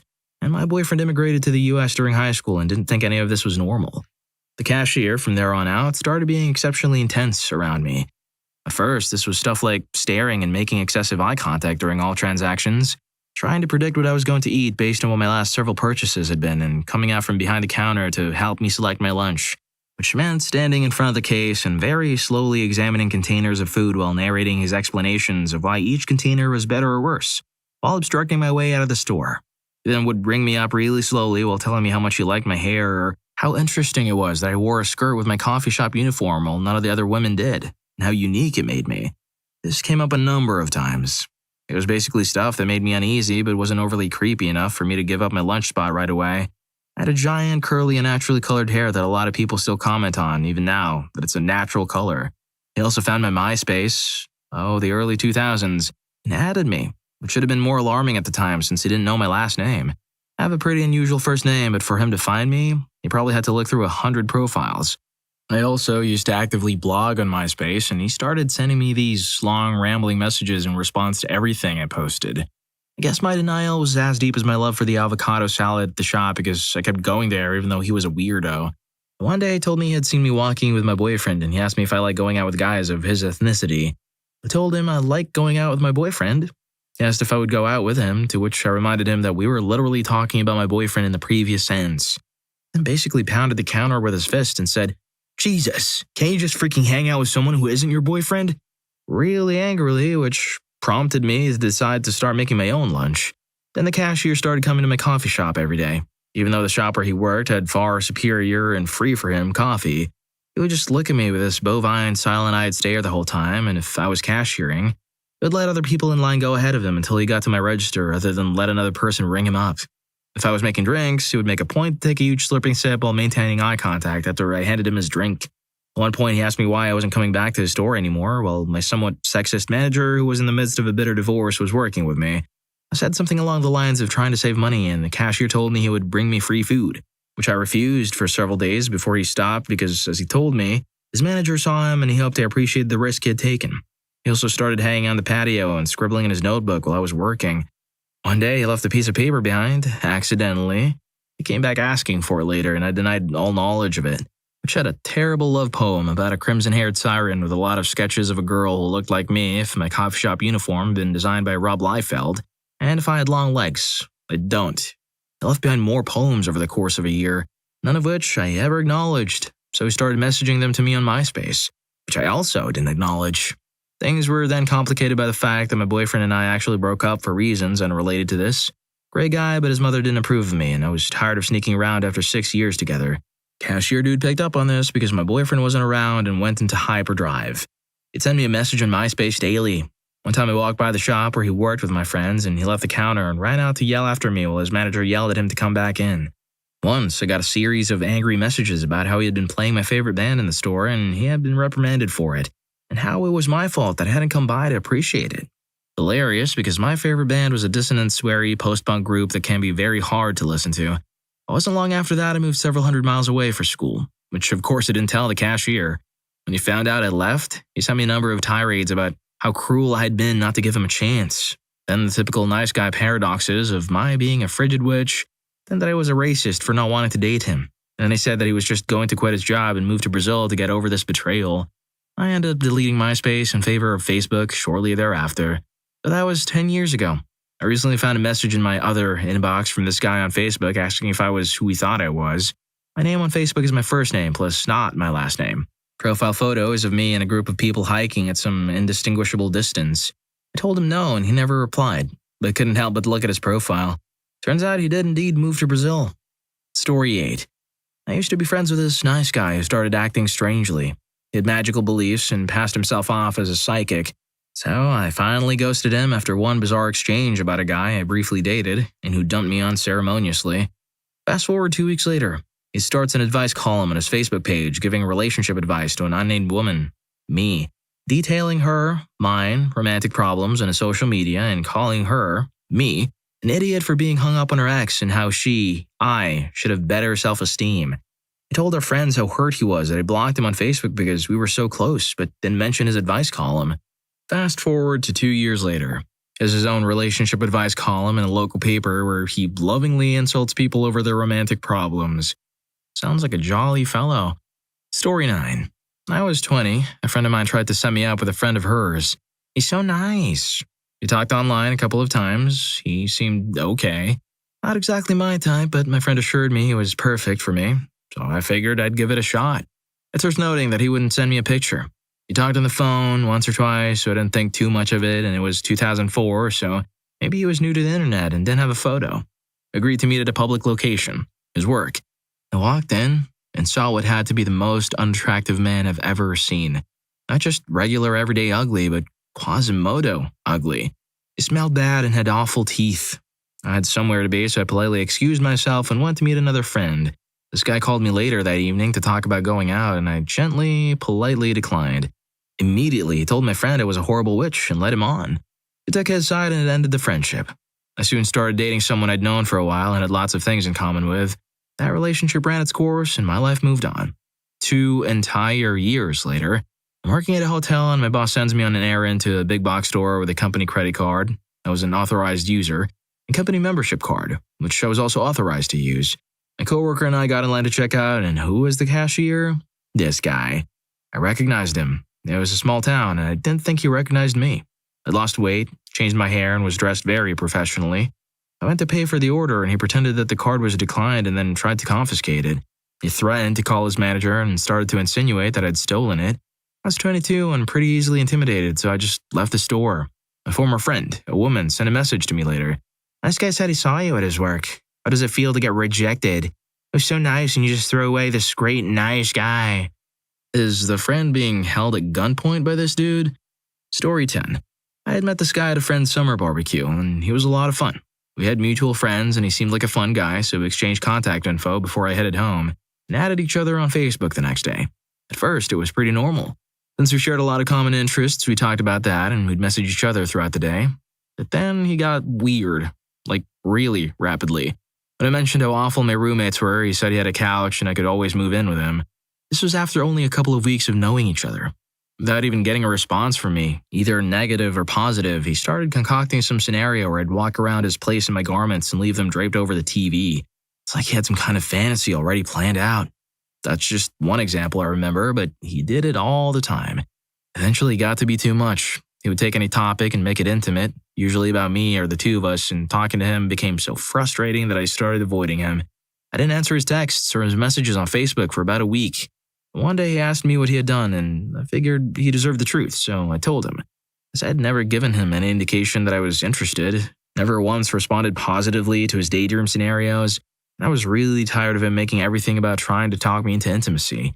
He apologized. I was actually really glad to get it out in the open, and I wanted to move on with our friendship. He made it about 24 whole hours before he did it again. He wasn't even subtle about it. Something about whatever I said made him want to be dirty. I said bye, blocked him on everything, and never spoke to him again. Story 11. Jason. I could write a book about this guy. The most egregious example of his arrogance was when a group of us were in a bar and one of my best friends, who Jason had never met before this night, had a little too much to drink and needed to go home. He kept insisting a bit too forcefully that he would make sure she got home safely. When I eventually told him to back off and that my friends and I could handle it, he haughtily announced that for my information he's made sure dozens of intoxicated girls have gone home safely and he didn't essay any of them. This schmuck was genuinely expecting praise for not being a criminal and believed that not being a criminal granted him on-demand access to my friend, who he didn't even know, was too drunk to string together a coherent sentence. When I still refused to back down, suddenly I was a typical girl who doesn't appreciate a nice gesture. Screw all the way off with that crap. Stop expecting rewards for meeting the barest minimum requirements for not being the scummiest person on earth. That's just one example of many from this gem of a person. Oh man, I would love to meet that guy. Story 12. After a coworker was extremely friendly and helpful, we got chatting outside of work. He quickly admitted he was still pure, quite late in life, and had no judgment, but he wanted me to sleep with him. I gave a firm no. A random one day, he called me a witch and said I was mean for no reason. After I had a go at him for saying something very hurtful, he sulked and told me he would delete the pictures of me that he had saved to fiddle to. I had no idea I had saved anything at all, and it was weird considering I sent him things like me holding my pets. I still have to see him around. Report him to HR, geez. If you're enjoying the video, don't forget to hit that subscribe and like button for more videos like this. Story 13. Oh boy. Met this guy, Morgan, online from a mutual friend, and we hit it off. He was pretty cool, so I started texting him and so many red flags just kept coming out of nowhere. This guy had serious mental health issues, insane depression, and was very depressed. No, it's a cry for help to tell someone you just met all this, so I tried to be there for him until he started asking about a relationship. He thought dating someone would clear up all of his mental health struggles. When I tried to explain that I'm not interested in seeking a relationship with him, he verbally attacked me and said that I owe him because he was there for me when I needed help. Not to mention that 90% of our conversations were about his depression, family issues, insecurities. It was more of a therapist-patient relationship at that point. I ended up having to block him and everything because he would send me hateful messages and unsolicited pictures of his thing after I told him no. Sounds like he needs to be institutionalized. Story 14. I'm a gay woman, and I get an absurd amount of men that pretend to be my friend only to try to convert me months or years later. It's pretty heartbreaking, thinking I've got a supportive friend only to be given an ultimatum all of a sudden that I must date them or lose them. The fact that it happened several times with men all over the world, I move a lot, makes me wonder sometimes if something is just wrong with me. Story 15. My friend was about to go in for open heart surgery, so she, myself, and a few other friends met for dinner and drinks at a local neighborhood grill or pub. They have live music with a little dance floor on the weekends. A guy approached me and asked, "What is the first thing you look for in a guy?" I say, "I guess his overall presentation." He answers, "Do you know what I look for in a girl? Her smile, and you have a beautiful one." I thanked him, and he asked me to dance. Let me preface this next part by saying that before I switched to a silicone wedding ring, I would take my ring off for work. I coached gymnastics because it would scratch kids and such. I didn't throw it in a bag of things to change into before going out, so I say to him, "I know I don't have a wedding ring on because I just got off work, but I'm married. Thanks for asking, though." He proceeds to get a little hyper, saying, "I wasn't even hitting on you." I turn away and mind my friends. A couple hours later, we're leaving. The place is loud and crowded. As my friends and I are single file making our way through the crowd, I hear someone to my left angrily yelling. I look over just in time to see him lunge toward me. Two guys, I assume were his friends, beside him quickly grab him and pull him back. I hear one yell, "Dude, what the heck?" With my eyes probably the size of dinner plates, I pick up the pace for the exit. Story 16. A boy in my friendship group at uni just wouldn't get the hint. We'd all be hanging out and I would treat him the same as any other boys in our group. Got to the point he expressed interest in me and I gently put him down and explained it didn't seem that way. Now, after this, we were close for a few weeks while I allowed him to get over it. But over the weeks that followed, we got back to where we'd always been and I continued to treat him the same as any of my other friends, until he expressed feelings again. Now, over the course of us being friends at uni, 2 years, the cycle repeated maybe 7 or 8 times, with me getting less and less gentle each time and the reconnected friendship becoming weaker and weaker with each expression of love. I graduated 4 years ago. The year immediately following, I moved overseas, and the 3 after that, I think I've seen the boys of this group maybe 5 times in total. The last time was last summer. I'm still close with the girls still, and we thought it would be nice to see the boys as we hadn't in probably a year or so. The nice guy was in a relationship by this point. We weren't close at all by now because I felt it best then to constantly have to reject him. However, on this night out, he kept following me around, trying to touch me, and at one point said that he would dump his girlfriend for me as it's always been me he cared about. I'm trying to keep it light so I don't ruin the night and the reunion of old uni pals. My girlfriends are literally making a barrier around me to keep him away. The next morning, I vowed to never go somewhere I knew he'd be again. How many times does a girl have to say no? I'd also just like to say that for the majority of the time I've known him, we've really not even been that close as it was getting awkward the amount of times I'd have to tell him no. So there were definitely no actions of mine that could have been misinterpreted. Story 17. The worst ones I've dealt with never ask you out directly. No, they will hover around you and make it obvious what their intentions are, but since they never asked you out, they can make you out to be the witch when you finally tell them to back off. They think they're being slick, but when they are hovering around only you, and you happen to be the only young woman around, it's pretty freaking obvious. The most scary time was when I was walking home and a guy pulled up beside me asking if I needed a ride. "No thanks," I said. Then he asked me if I wanted to get drinks. I said I got a man at home and I need to get going and sort of show him my engagement ring. I didn't accuse him of anything. It happens people don't see the ring and ask me out occasionally. No harm done. But I thought this would get him to back off. It did not. It made him angry to the point that he was screaming at me that he was a nice guy and that my fiancé must have a small Johnson if he didn't trust me to have male friends. I was just trying to be friendly. Just because I got a ring, that doesn't mean you have the right to be a witch, etc., etc. Sure, buddy. I'm sure you pull up to men all the time and randomly ask them to get drinks. I'm sure you had no intention besides being friends with me. Story 18. It's time for me to tell my story of Zachariah, the nicest nice guy. I went to an academic summer camp the summer between junior and senior year at a university I was interested in. There were about 100 people there, who were broken into groups based on what classes they took in high school and where you were from. In my group, there was a guy. Let's call him L. Well, I didn't realize at the time, but I caught L's eye and he tried to adopt me into his group of friends from a city, including Zachariah. Now, Zachariah was an R/I'm very smart personality type. I thought he was much funnier and better than most people, with an edgy taste in music and a refined taste in literature. This was all wrapped up in a lanky teen guy with a literal neck beard. After being introduced into the group, Zechariah instantly took a liking to me, complimenting me on how much better than other girls I was. Everything I did was just so great because I knew or understood basic things and could comprehend sarcasm. After 3 days, he confessed his love to me and completely believed that we were soulmates and was shocked when I said I wasn't interested. I politely and naively told him we could stay friends if he thought he could handle it. He could not. Dude went off the deep end. Bad. Dude texted me obsessively, detailing everything he liked about me constantly. I'm talking several long texts every hour because every little thing reminded him of me. He got an idea in his head that I liked Al more than him. I did not, and nuked their 10-year friendship over this imaginary slight. I even remember him describing a dream about me in a housewife role. Way too detailed and uncomfortable, down to features I don't even have. I slowly pulled away but was anxious because we were both going into the same university the next summer through the same program, and I knew I wouldn't be able to avoid him entirely. I did back off for a bit, but only because he found him much younger, 5 years difference, so he was going to college and she would be a freshman the following year. Girl who was the same type as me. It only got worse at the university where it came to a head when he decided to tell me off because my current boyfriend was breaking my spirit, and it turned into a cold, heartless switch. I transferred universities, and now I don't hear from him anymore. Story 19. Oh man. There was this guy who hit on any girl he laid eyes on. It was terrible, and he was creepy. He didn't care if they had an SO. He was super insistent when hitting on them as well. He targeted me a few times, saying we should hang out or that he bought tickets to a movie that I had mentioned. I told him I wouldn't hang out with him outside of work and that he knew I had a boyfriend, and then he asked me what my twin sister was doing that weekend. Well, she's not hanging out with you, that's for sure. This dude would lament about being a nice guy and say that no one gave him a chance, etc. He went as far as to ask one of my married coworkers if they wanted to chill and was all like, "Oh, I don't care that you're married." Story 20. I went on a date after meeting on a dating app. I wasn't feeling it, so I let him know.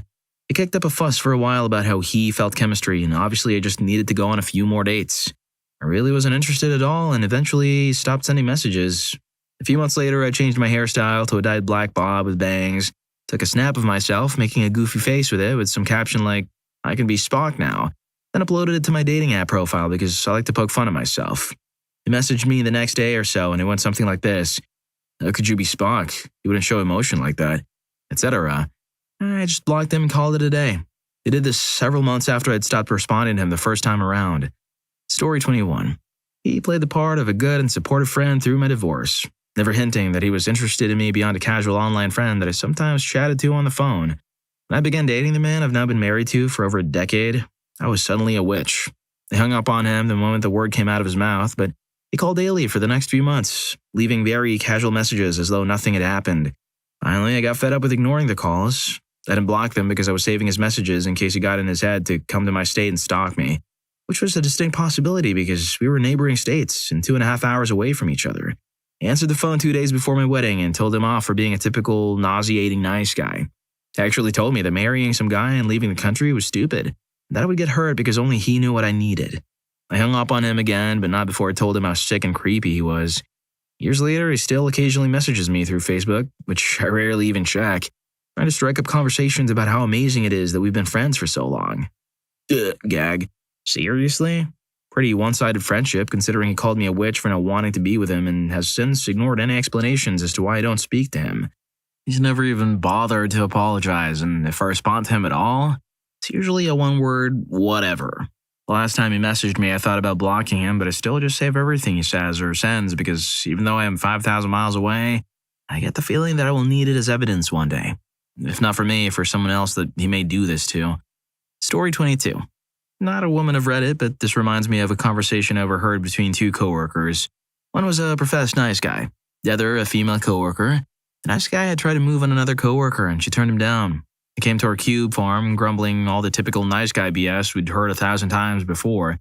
My female coworker lets him taper off and turns to him and says, "Gary, you're not a nice guy. You're a creepy wuss. If you were nice, she would have gone out with you." No one in our department was ever subjected to any of his nice guy rants after that. It must have been what he needed to hear because I heard that he found someone and was dating after I left the job. All Gary needed was a slap of the truth. Story 23. Don't know if it exactly fits in here, but I had an experience with an ex. At first, he was a very nice and shy guy. Almost too shy, but I was pretty shy too. We had a long-distance relationship for about 8 months. Near the end of our relationship, he was becoming pretty aggressive because he accused me of cheating on him. Swear to God I didn't, but he didn't like that answer. We got into a fight and he called me all the names in the book, so that's when I chose to end it because it was becoming emotionally cruel. I stopped answering his texts and he kept calling and calling until the next day I finally answered him. He just screamed through the phone and called me a witch. I yelled back at him and told him it was over. Blocked my number and cried my eyes out. Every now and then he would message me on Facebook wanting to ask questions. I would give him the time of day and then block him again. I'm just glad I noped out of that one. Story 24. I used to work at a car dealership as a service advisor. I'd meet people at their vehicles, check them, and get the services they needed for the day documented in the paperwork. So one day, this man came in. He was tall, about 6'2", approximately 188 cm, and somewhat large in build. I'm only about 5 feet, approximately 152 cm, and quite small compared to him. He pointed this out by saying he thought I was a kid working there. I chuckled a bit and said, "I'm over short jokes." He laughed and I continued the check-in process. From there, he started talking about how he dressed as Santa Claus for the holidays. I told him that was nice and that it must take patience to be around that many kids. He then started going on about how he's such a good person and how he just loves doing good things and helping others. He then proceeded to tell me that he wanted to dress as Santa for me and have me sit in his lap. I looked at him, looked at my check-in tablet, handed it to him to sign, and walked away in complete shocked silence. I told my manager at the time that I wouldn't be dealing with that customer from then on and explained everything he had said. Thankfully, there were other people to take over his paperwork. Story 25. I had a stalker. He went to one of the high schools I went to. He was my friend and had only been to my house once, 4 years before. It was weird that he was able to remember where he was because my neighborhood has a lot of streets that look the same. He would just show up at my house with flowers and tell me that my boyfriend wasn't right for me. Once I heard my dad yelling outside and this guy was sitting in his car outside my house. My dad said, "You're a stalker, man." And the guy so innocently went, "Why would you think that?" It didn't stop until the police got involved. It was really creepy. "Why would you think that? That's a crazy assumption." Story 26. I dated a nice guy for a day. We went on one date and he began to brag about all the other girls he used to date and how many he dated. Then he said he made room in the back of the car to have intimacy in. Then I laughed and said, "You're joking, right?" His stories about his other girls was that he would date them for a bit, have intimacy, and then break up to find another girl to date. Rinse and repeat. Not a nice guy, and he ghosted me after I rejected him. Saw him 5 years later with some 2 girls linked in his arms. Still up to no good. Lol. Glad to never cross paths with him again. Story 27. There was a guy from OkCupid that I'd gone out with and told pretty early on that I just wanted to be friends. Nothing against the guy, just wasn't into him like that, so no hard feelings, right? Nope. After cornering me at the bowling alley and pretty much making me kiss him, I told him again that I wasn't interested in being with him romantically. That's when the nice guy meltdown happened. I started getting texts about how I should give him a chance because he's nice, and being nice didn't get him anything. I said that I should at least make out with him because I owe him that he had put a bunch of miles on his car for me, that I never asked him to do, that I'd caused him to stay up all night with anxiety and disappointed his grandparents by not being with him. When I finally told that I didn't even want to be friends with him anymore, he broke down and begged me not to go, but seemed to understand, or so I thought. A week later, he started texting me again and created a Facebook account just to friend me. I blocked and ignored everything and haven't heard anything more from him. Story 28. It was a friend of mine from high school. We reconnected in the Book of Faces and had a good time catching up. I was engaged at the time, which was shown on FB, and I was talking about my fiancé and wedding plans, so it wasn't a big secret I was with someone. I then asked if I would come visit him for a weekend. Not my fiancé and me, just me. I obviously declined because I was getting married.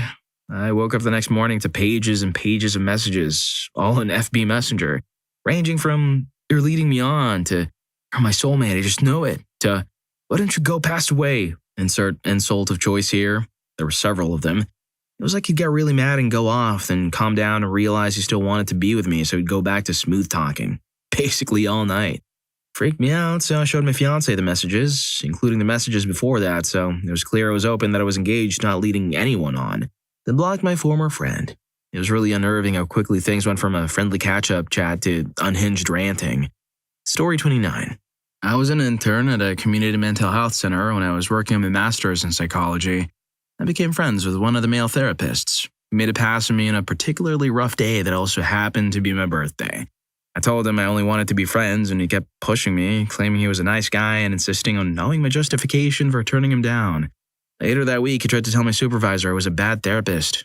Luckily, she didn't believe him since she had been supervising me for 8 months by then and knew me pretty well. It was a super crappy move. As a student, it would have really hurt me if I'd been kicked out of my internship. I was interviewing at a different site 2 years later and saw his name in a cubicle, so I immediately turned down their offer. Kind of lame that I had to pass up on an opportunity because of such a nice guy, but I know I never would have felt comfortable there. Story 30. This was a long story that took place over about a year. The abbreviated version is that this dude, R, from online, somehow figured out where I worked and sent flowers there.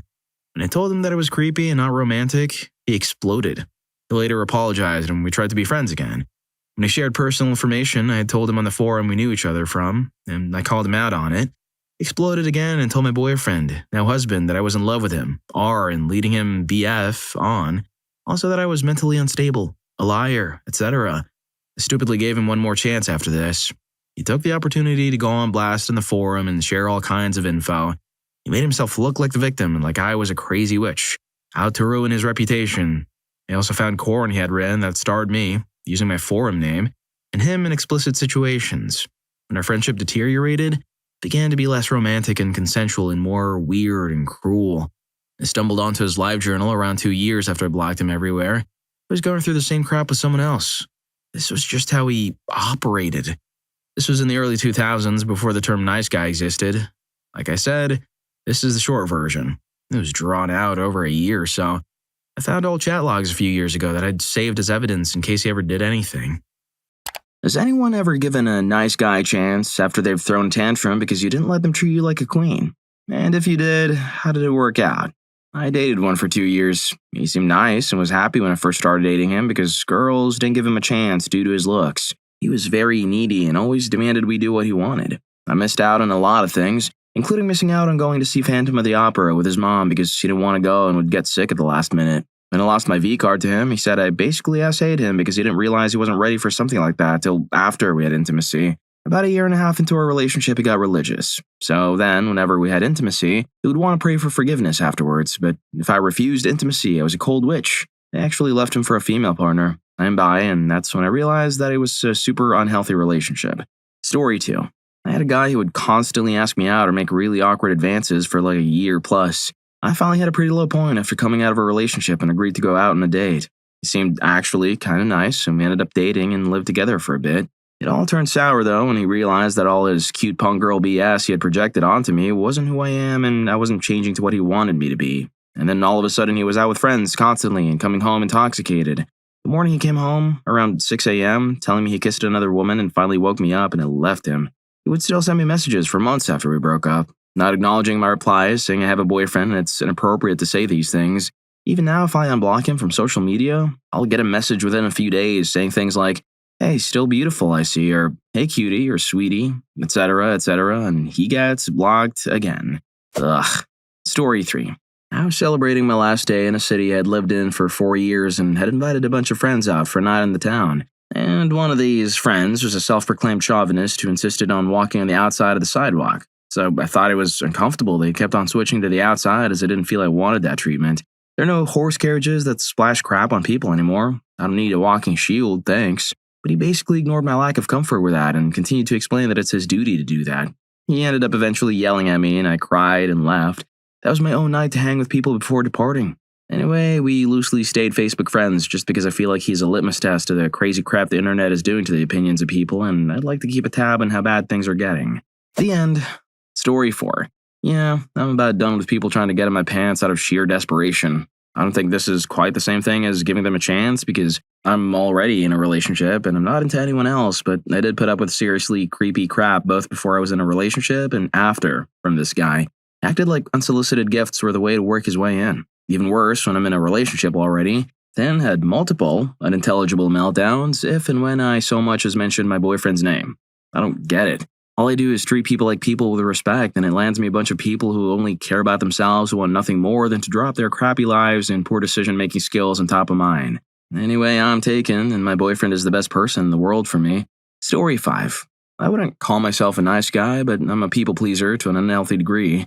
My wife was the first to consistently call me out on my thoughtfulness that left her feeling overwhelmed constantly. She consistently informed me that I need to chill out and focus on myself, not on her, that she would be just fine and I can leave her alone. We're approaching 3 years married next month. Still have things to work on, but her ability to consistently and lovingly, eventually, tell me how my urge to please her was not pleasing to her was monumentally helpful. It took me a long time to understand it, and I thought I had strong self-awareness before I met her. If you think there's a glimmer of hope there, please do your best to lovingly tell that man-child he can chill out. It helped me to be asked if I had fears or thoughts about why I do those things, to challenge my notion of normal and let me self-reflect in it. Still took a while to get it. Story 6. My ex had a friend zone guy in the classic sense of the word. She knew he liked her, basically mistreated him to buy her food and clothes and stuff. He sort of seemed to expect her to come around and like him someday. He had very little social skills and didn't look after his appearance. I met my ex in the second year of my uni. She introduced me to her best friend who was the most quintessentially neckbeard looking guy. Though admittedly he grew a thick beard all over his face, but never trimmed it. Long story short, he had been her flatmate in halls and they developed a friendship, which was her stringing him along and him buying her crap. She would take him for friend dates at least once a fortnight. He brought her crazy expensive gifts, designer clothes, handbags, perfumes. I was always uncomfortable with her mistreating him, but the guy was so cringeworthy it hurt. This is how bad it was. At a party, once we missed the last train, she called him at 4 a.m. and he drove over to the other side of the city just to give us a lift back to my flat. The whole relationship, she seemed fine with me, but we broke up in graduation mostly amicably due to us moving to different cities.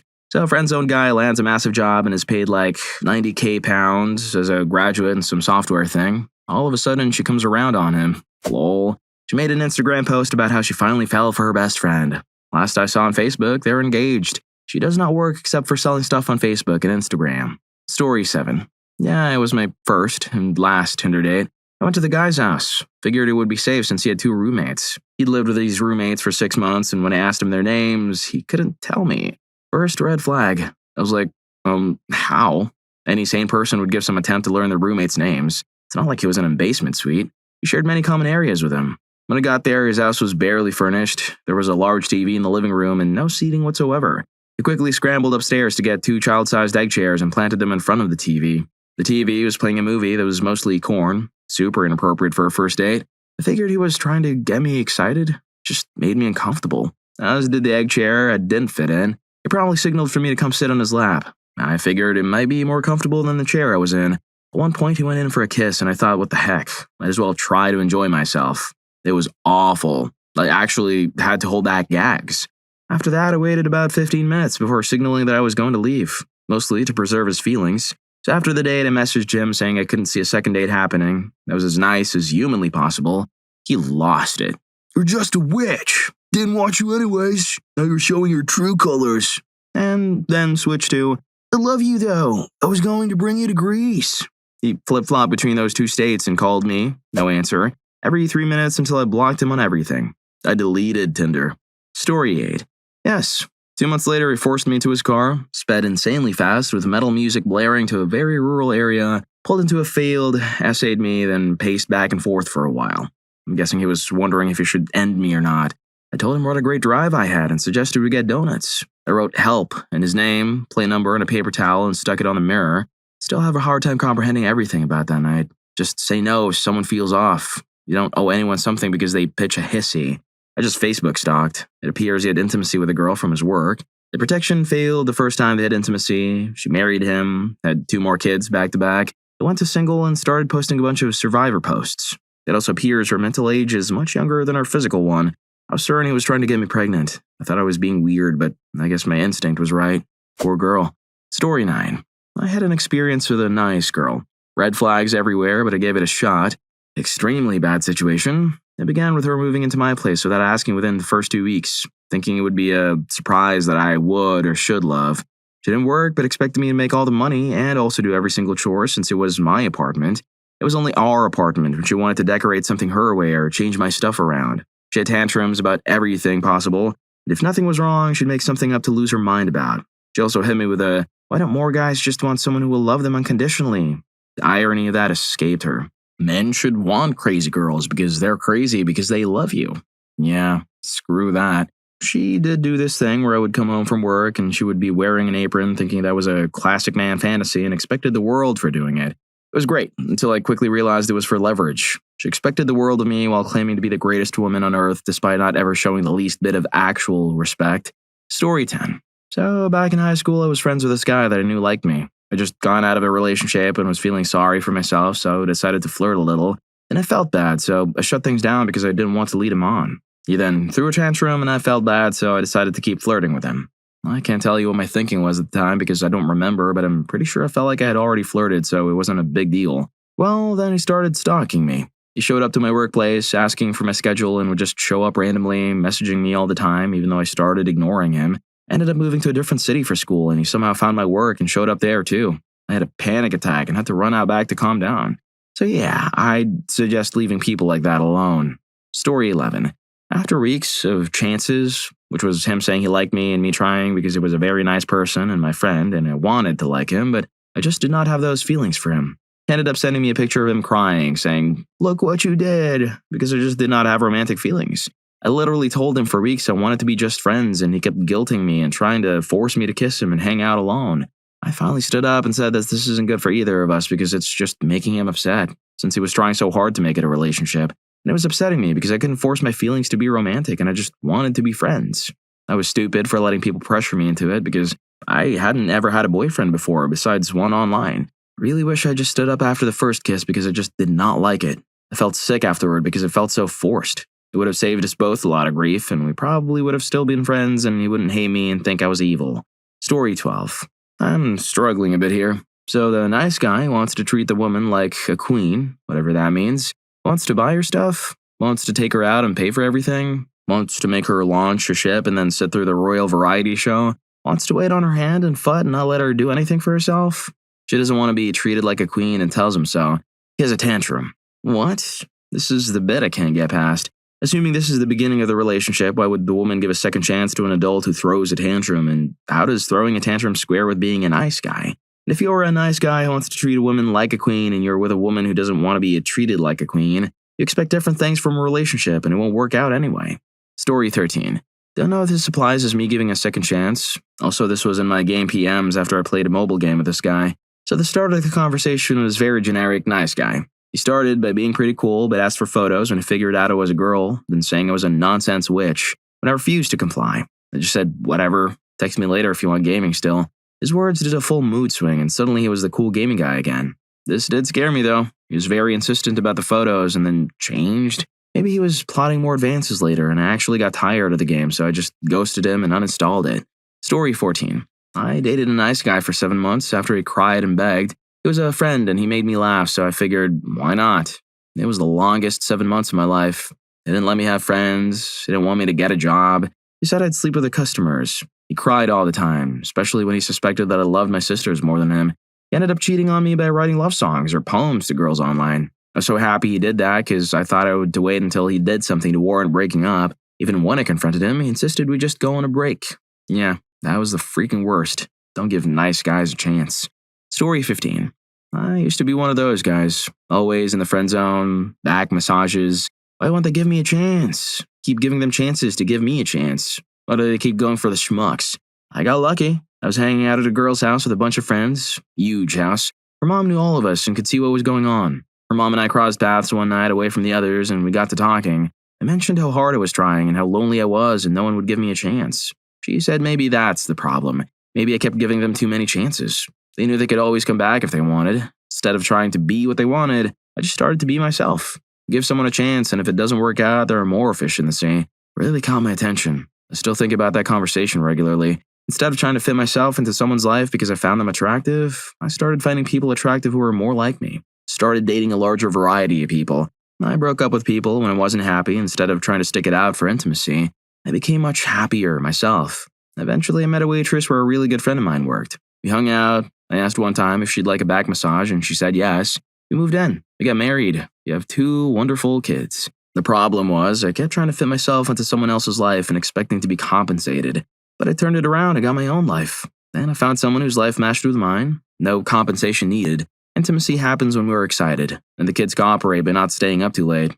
It doesn't hinge on things. It's its own thing. Anyway, I just thought my story might be helpful to someone.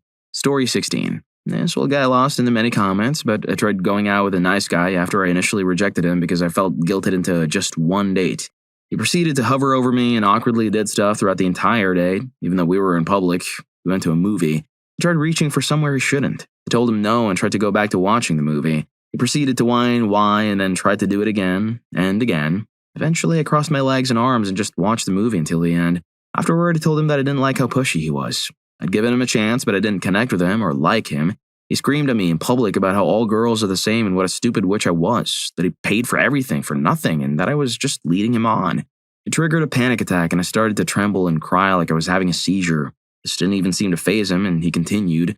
But then some people stepped in. There's two girls and their dad. They were maybe 14 and 16, and their dad was a grizzled-looking guy, probably in his 40s. The 16-year-old ran over and took me by the shoulders, hugging me, and basically yelled at the guy to back off and leave me alone. The 14-year-old joined in to kind of hold me, and their dad walked up and just started to quietly talk to the guy, and he ended up leaving. The three stayed with me, calmed me down, and even got me an ice cream. They made sure I had a safe ride home before they even walked me to my car to make sure he didn't approach me again. After this episode, the guy blocked my number, and I thankfully never heard from him again. Because of this, I will never, ever, ever go out with a nice guy who decides to throw a fit if I say the N-word. No. Story 17. The more I read these kinds of posts, the more I cringe. Not only because of the entitled, manipulative, and selfish behavior of these nice guys, but because I think I was one. I recognize a lot of these behaviors as things that I felt, though I didn't act on most of them. I didn't get a girlfriend until my first year of college, and looking back, I pouted when she turned me down for intimacy. Bargained with her for intimacy, tried to guilt her into it, and internally raged at the fact that though we had lost our V-card to one another, we rarely repeated the act. I never blew up on her, but rather internalized it in a shame spiral that messed me up for years. I thought I was ennobled by my reverence of her, that I was different from other guys because I was a nice guy who treated her like a queen. But I didn't. I'm pushing 40 now, and looking at my younger self, I was on a dangerous path towards cruel behavior. We broke up after 2 years, and I met another girl who was more compatible intimately, but the possessiveness continued. I was distracted by the abundance of intimacy, so I didn't work on the issues I should have. I don't know if we just grew apart because college was wrapping up or if the slow-acting poison in my smothering behavior ended things from within, and she broke up with me a month before graduation. But in the end, with a lot of introspection, I learned how to treat people with dignity and recognize their needs and desires at exactly as much value as my own. I think it's hard for some people to process their feelings. We feel them, so we have to be right. It's the other person who just doesn't get it. That's not an excuse, but recognizing the flaws in that thinking can lead to growth and become a better person and partner. If you're enjoying the video, don't forget to hit that subscribe and like button for more videos like this. Story 18. Yes, I did. He didn't throw a tantrum before I dated him, though. He just preached how he would treat me like a queen if I gave him the chance and did the whole I'm a nice guy spiel. I can usually see right through these kinds of guys, but I was single and truly damaged at this point from past experiences with men, so I figured I'd stop judging people so harshly based off internet memes and give someone a chance to treat me the way I felt I deserved. I also figured I wasn't trapped if I said yes. Boy, was I wrong. Lol. I went over to his house one day and he got me some paraphernalia with roses inside. I don't smoke grass, ever, so that was a bit off-putting, but I tried to look past it and be appreciative of the gift itself. He handed the thing to me and asked if I'd be his girlfriend. I said yes, and we hung out for a few hours until I needed to go to a family dinner. He told me he'd prefer it if I didn't go since we were having such a good time. Me watching him play Rocket League on PS4 and he wouldn't let me have a turn. But I said no, he had a full-on meltdown like a toddler because he claimed that on our first day of us officially being together, we should spend the whole day with each other. I told him that my family was in town and I wanted to see them, and that was that. End of discussion. He went into full-blown panic attack mode where he was crying, hyperventilating, and blowing snot bubbles. I had to sit with him for an hour because he kept saying he was going to hurt himself if I left and manipulated me to the point where I was late to seeing my family. I tried physically removing myself, but he blocked the bedroom door. I told him I'd come over right after dinner and would miss him every second I was away from him, even though I knew I was never going to talk or see this guy again. Thankfully, he bought it. I was happy to hear that I'd be miserable without him. Made me promise I'd come back and said he would allow me to leave. Needless to say, I blocked his number and never talked to or heard from him again. Story 19. Male speaking, and this is my nice guy moment from about 7 years ago. I contacted a girl of Afro-Caucasian descent that I used to be in a school club with. We got along well, but we're mostly just acquaintances through the club, but I thought she was cute. At some point, I made the smartest decision and said something along the lines of, I don't normally find black girls attractive, but you. And she rightfully got offended that I was so considerate to like her. That hit me like a ping pong ball against the battleship, and I got angry because of what she said. I did nothing wrong, after all. What was the big deal in saying that? I responded poutily. At some point in the next 5 minutes of rereading to try to understand what happened, it finally hit me that I had been a schmuck and that there was nothing smooth or charming about that. I apologized, and now the memory helps keep me company when I'm trying to fall asleep. Moral of the story, nice guys can mature out of their state, I guess. Married almost 2 years now, to a different lady. Story 20. Yeah, I treated her like a total queen. I mean, I'm talking straight up, pull all the stops. I pledged total unerring allegiance and committed an act of investiture while also swearing an oath of fealty. Down on one knee, my hands in hers, I bowed and told her, I and the said Lord spiritual and temporal and commons do pray the princess to accept the same accordingly, and that the oaths hereafter mentioned be taken by all persons of whom the oaths of allegiance and supremacy might be required by law. In doing so, I committed the full strength of my countrymen, vassals, and city-states to her causes and to the cause of her heirs and heirs apparent. Naturally, I anticipated reciprocation, so imagine my shock when she fully refused my rights to feudal tenure in my season util domain, which they never appreciate true white knights. Story 21. My time to shine. I met him on Tinder. He seemed like a really nice guy. He wasn't bad looking and was a little dorky, just how I liked him. He was in school and a hardworking guy, so he seemed nice. On our first date, he took me to eat wings and everything went well. Then crap got weird. On our second date, he drove us to the place and he started doing this weird thing where he would get out of the car and then lock me inside while he came around to open the door.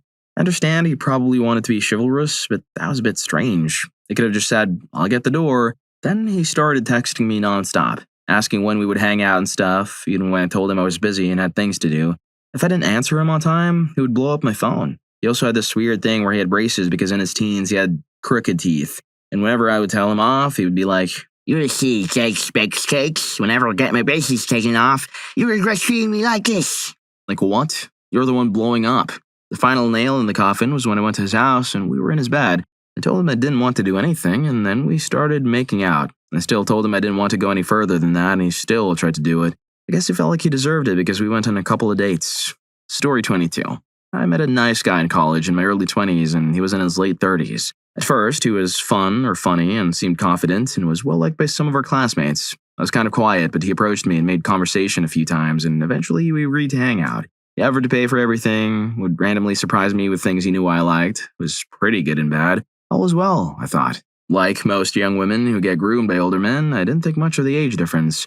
Over a short period of time, he suddenly didn't seem confident at all and was out of control, crazy jealous. If I said thank you and waiter refilled my water, he'd accuse me of wanting to sleep with him. One time, we were at the mall and I was buying sunglasses and a pair of pants. I was talking to someone on his phone, and when it was my turn to pay, I stepped up and put my stuff on the counter. The cashier told me my total, and I was taking my debit card out of my purse. The nice guy reached across me to hand his debit card to the cashier, all while still talking on the phone. It made me feel like a little kid.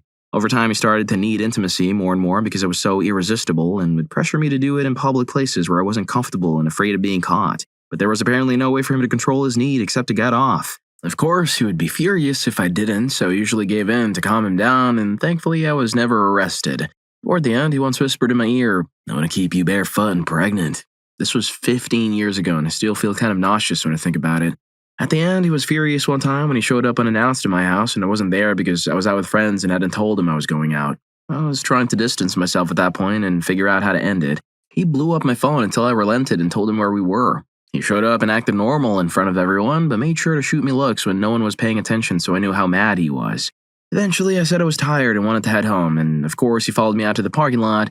He stood in my driver's side doorway of my car so I couldn't leave. I told him I was sorry, but I couldn't do this anymore. Eventually, I did end up putting the car in drive and just driving, and of course, he moved. Then came the texts, calls, and voicemails for hours. Threats such as, you messed with a bull, now you're going to get the horns. This one makes me snicker now. Who the hell says that? And of course, telling me I made the biggest mistake of my life and I'd always regret it. I got the police involved and he de-escalated and mostly left me alone. We ran into each other on campus a couple of times after that, obviously intentional on his part, and he tried to be a nice guy again, offering to buy me a soda or a snack, offering me gum, asking me how I was doing. The only thing I said in response is that I would call the police again if he didn't stop approaching me. They also involved campus police, and they told him if he kept stalking me, he could be expelled from the college. He finally left me alone after that, and fortunately, I haven't seen him since. Story 23. Nice guy.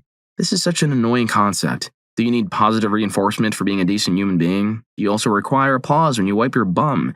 Real nice guys are just that. Nice guys. They don't need to tell people they're nice, and they don't need people to notice how nice they are. They're just decent freaking human beings. The idea of a nice guy is usually a misogynist who thinks that if he treats a woman well, which he should be doing anyway, he's owed something. As if his positive behavior isn't always the norm and that when he does act well, he deserves praise. Are you a puppy? Are you being house-trained? If you view women in relationships as less than equal and you feel that when you do crap you should be doing anyway, as if you're going to be above and beyond, you need to work on yourself because you have issues. Women want men. Women want equal partners. Men do not throw tantrums. Little boys do. Story 24. There have been 2 occasions I did this. The first time, I was a sophomore in high school. This guy liked me, and he basically had his friends bug and pester me into going out to lunch. I went to lunch, and he was acting insane. He was saying stuff like, if you were my girl, I wouldn't let you wear all that stuff I see. And you would have to text me hourly, and I want to make sure you haven't had any contact with anyone but me. I left lunch and went home. He then went on Facebook and told everyone we were dating and I was his girlfriend. He found my house and just showed up, and I was so scared and freaked out. I basically avoided him until he took the hint. Then the other time I did it was senior year of high school. This guy was in my study hall and was always complimenting me and saying he would love to be my boyfriend. Our mutual friend was like, give him a chance. So I did. He followed me home and was trying to make out and stuff, and when I said no, he got mad. He said, you girls don't get blue stuff. You suck. And he would text me nasty things all day and night. Stuff like, I would rock your world with how good I would do it. Mind you, at this point, I wasn't pure, and he was. He sent me pics on Facebook, and after 3 weeks, I told him to cut it out and leave me alone, and he cornered me in a stairwell and threatened to break into my room. I was so scared, I told my dad, and he called his parents. He left me alone until prom and then saw me alone and tried to talk to me about sleeping with him, and I moved around him, but he grabbed me, and my friend had to yell at him to let go. After that, I stopped being nice. Story 25. I'm dealing with a situation somewhat similar to these experiences. I met a guy last year through a mutual friend. We started talking, but I quickly realized that I didn't really have romantic feelings for him. It was just overbearing and that he acted like he was perfect, yet he was always down on himself. However, he started developing feelings for me and confessed after about a month of texting. We never went out on a date. He was upset that I didn't return his feelings, but said he was okay with being friends. I sort of distanced myself after that because I met someone else. Fast forward to this year when we started talking again. Things didn't work out between me and the other guy. After a couple of months of texting, we still didn't go out on a date. He confessed feelings yet again. When I told him my feelings didn't really change and I still just felt like I wanted to be friends, he got upset and started acting out. He said how we only speak when I haven't met someone and our friendship is just biding time until he gets someone new. He was angry that my feelings didn't change or develop and that he had high expectations for nothing. He also said that because the last guy I was with didn't work out, it was my fault because I don't choose good guys like him. He also said he's fine with being friends, yet after confessing feelings, he tries guilting me on and off about me not liking him. I'm trying to distance myself from him slowly because I think he'll freak out again if I just stop talking to him like last time, but it's just so damn exhausting. Story 36. I didn't know my ex was a nice guy at first because we met on OkCupid. My father was cruel, so I ignored a lot of red flags, and this was my first real relationship. He claimed to be a feminist, opened doors for me, took me nice places, insisted on paying. It honestly didn't take long before he started manipulating me. He showed me his lady friends on Facebook and called them my competition. We'd been dating for a few weeks. And the next morning, he took advantage of me and ignored me, saying no multiple times. I learned that he was obsessed with a girl he used to work with. He played her best friend for a long time. Apparently, she thought he was gay. He was a total nice guy to her. He needed control over me, constantly threatening to break up with me whenever I said or did something he didn't like. Huge tantrums when I caught him in lies. We moved in with each other, and he told me he was moving across the country and I could come if I wanted. So I moved 5 times in 7 years. Stuck in entry-level jobs just to get income after moving because he needed me to not have enough money to move out. He bought me lavish gifts to keep me feeling indebted to him. He disagreed with everything I said, even if I was just repeating him from earlier, let alone having a degree in it. And I found out he was spying on me. He bugged my phone and computer. I stopped having intimacy with him in the last couple of years. He would find ways to pressure me into it anyway, because I wanted to leave, but I'd be homeless, so he got a dog. I stayed a while longer. Stalking was made me realize that he wasn't just bipolar or misunderstood or something. It was deliberate. I got a promotion at work because I stopped being submissive and demanded it. I could afford therapy after that, and they walked me through it. He was so confident in his control over me that when I broke up with him, he continued to pay rent and then accidentally rented a big apartment, assuming I would change my mind soon. Now I look back and I see what really lies underneath a nice guy. Don't ever feel bad about rejecting these dudes. They need help, and you are not qualified to give it. Story 27. This is a long one. Several years ago, I was new to the dating scene as an adult, having recently broken up with my high school boyfriend of 5 years, and didn't really know what I was doing. So I talked to the guy from POF, who immediately came on a little strong, but we had a bunch of similar interests and taste in music. I was just happy to have someone seem interested in me, so I agreed to meet him for a drink. It went well for the first hour or so, and then he leaned in to kiss me out of the blue. I pulled back, apologizing. He shrugged it off and said, no problem, and we continued the date.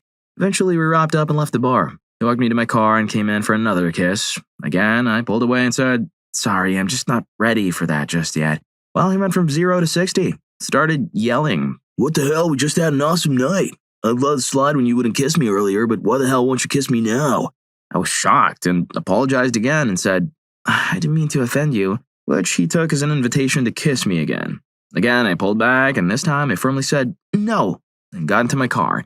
He stood outside my car, screaming, arms flailing, so I locked the doors and drove off. Within seconds, he called my phone, pleading with me to come back, give him a second chance, saying he's a really nice guy. He swears he doesn't know what came over him, and for some reason that I still don't even understand, I stopped my car, turned around, and agreed to go talk with him.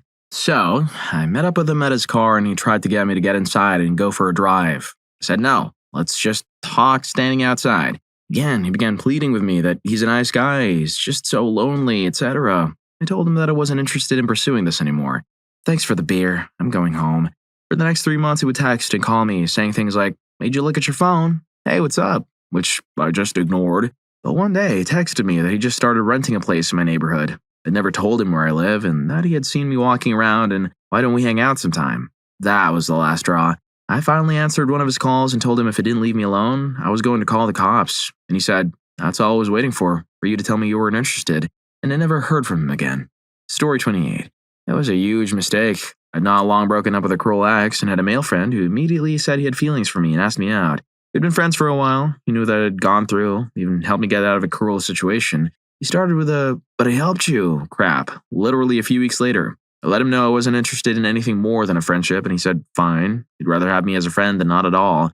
So we went out for drinks one night, as friends. He got me stronger drinks than I asked for. We took turns buying. He wasn't paying for me, so ended up far more intoxicated than I intended, then took me back to his place and slept with me.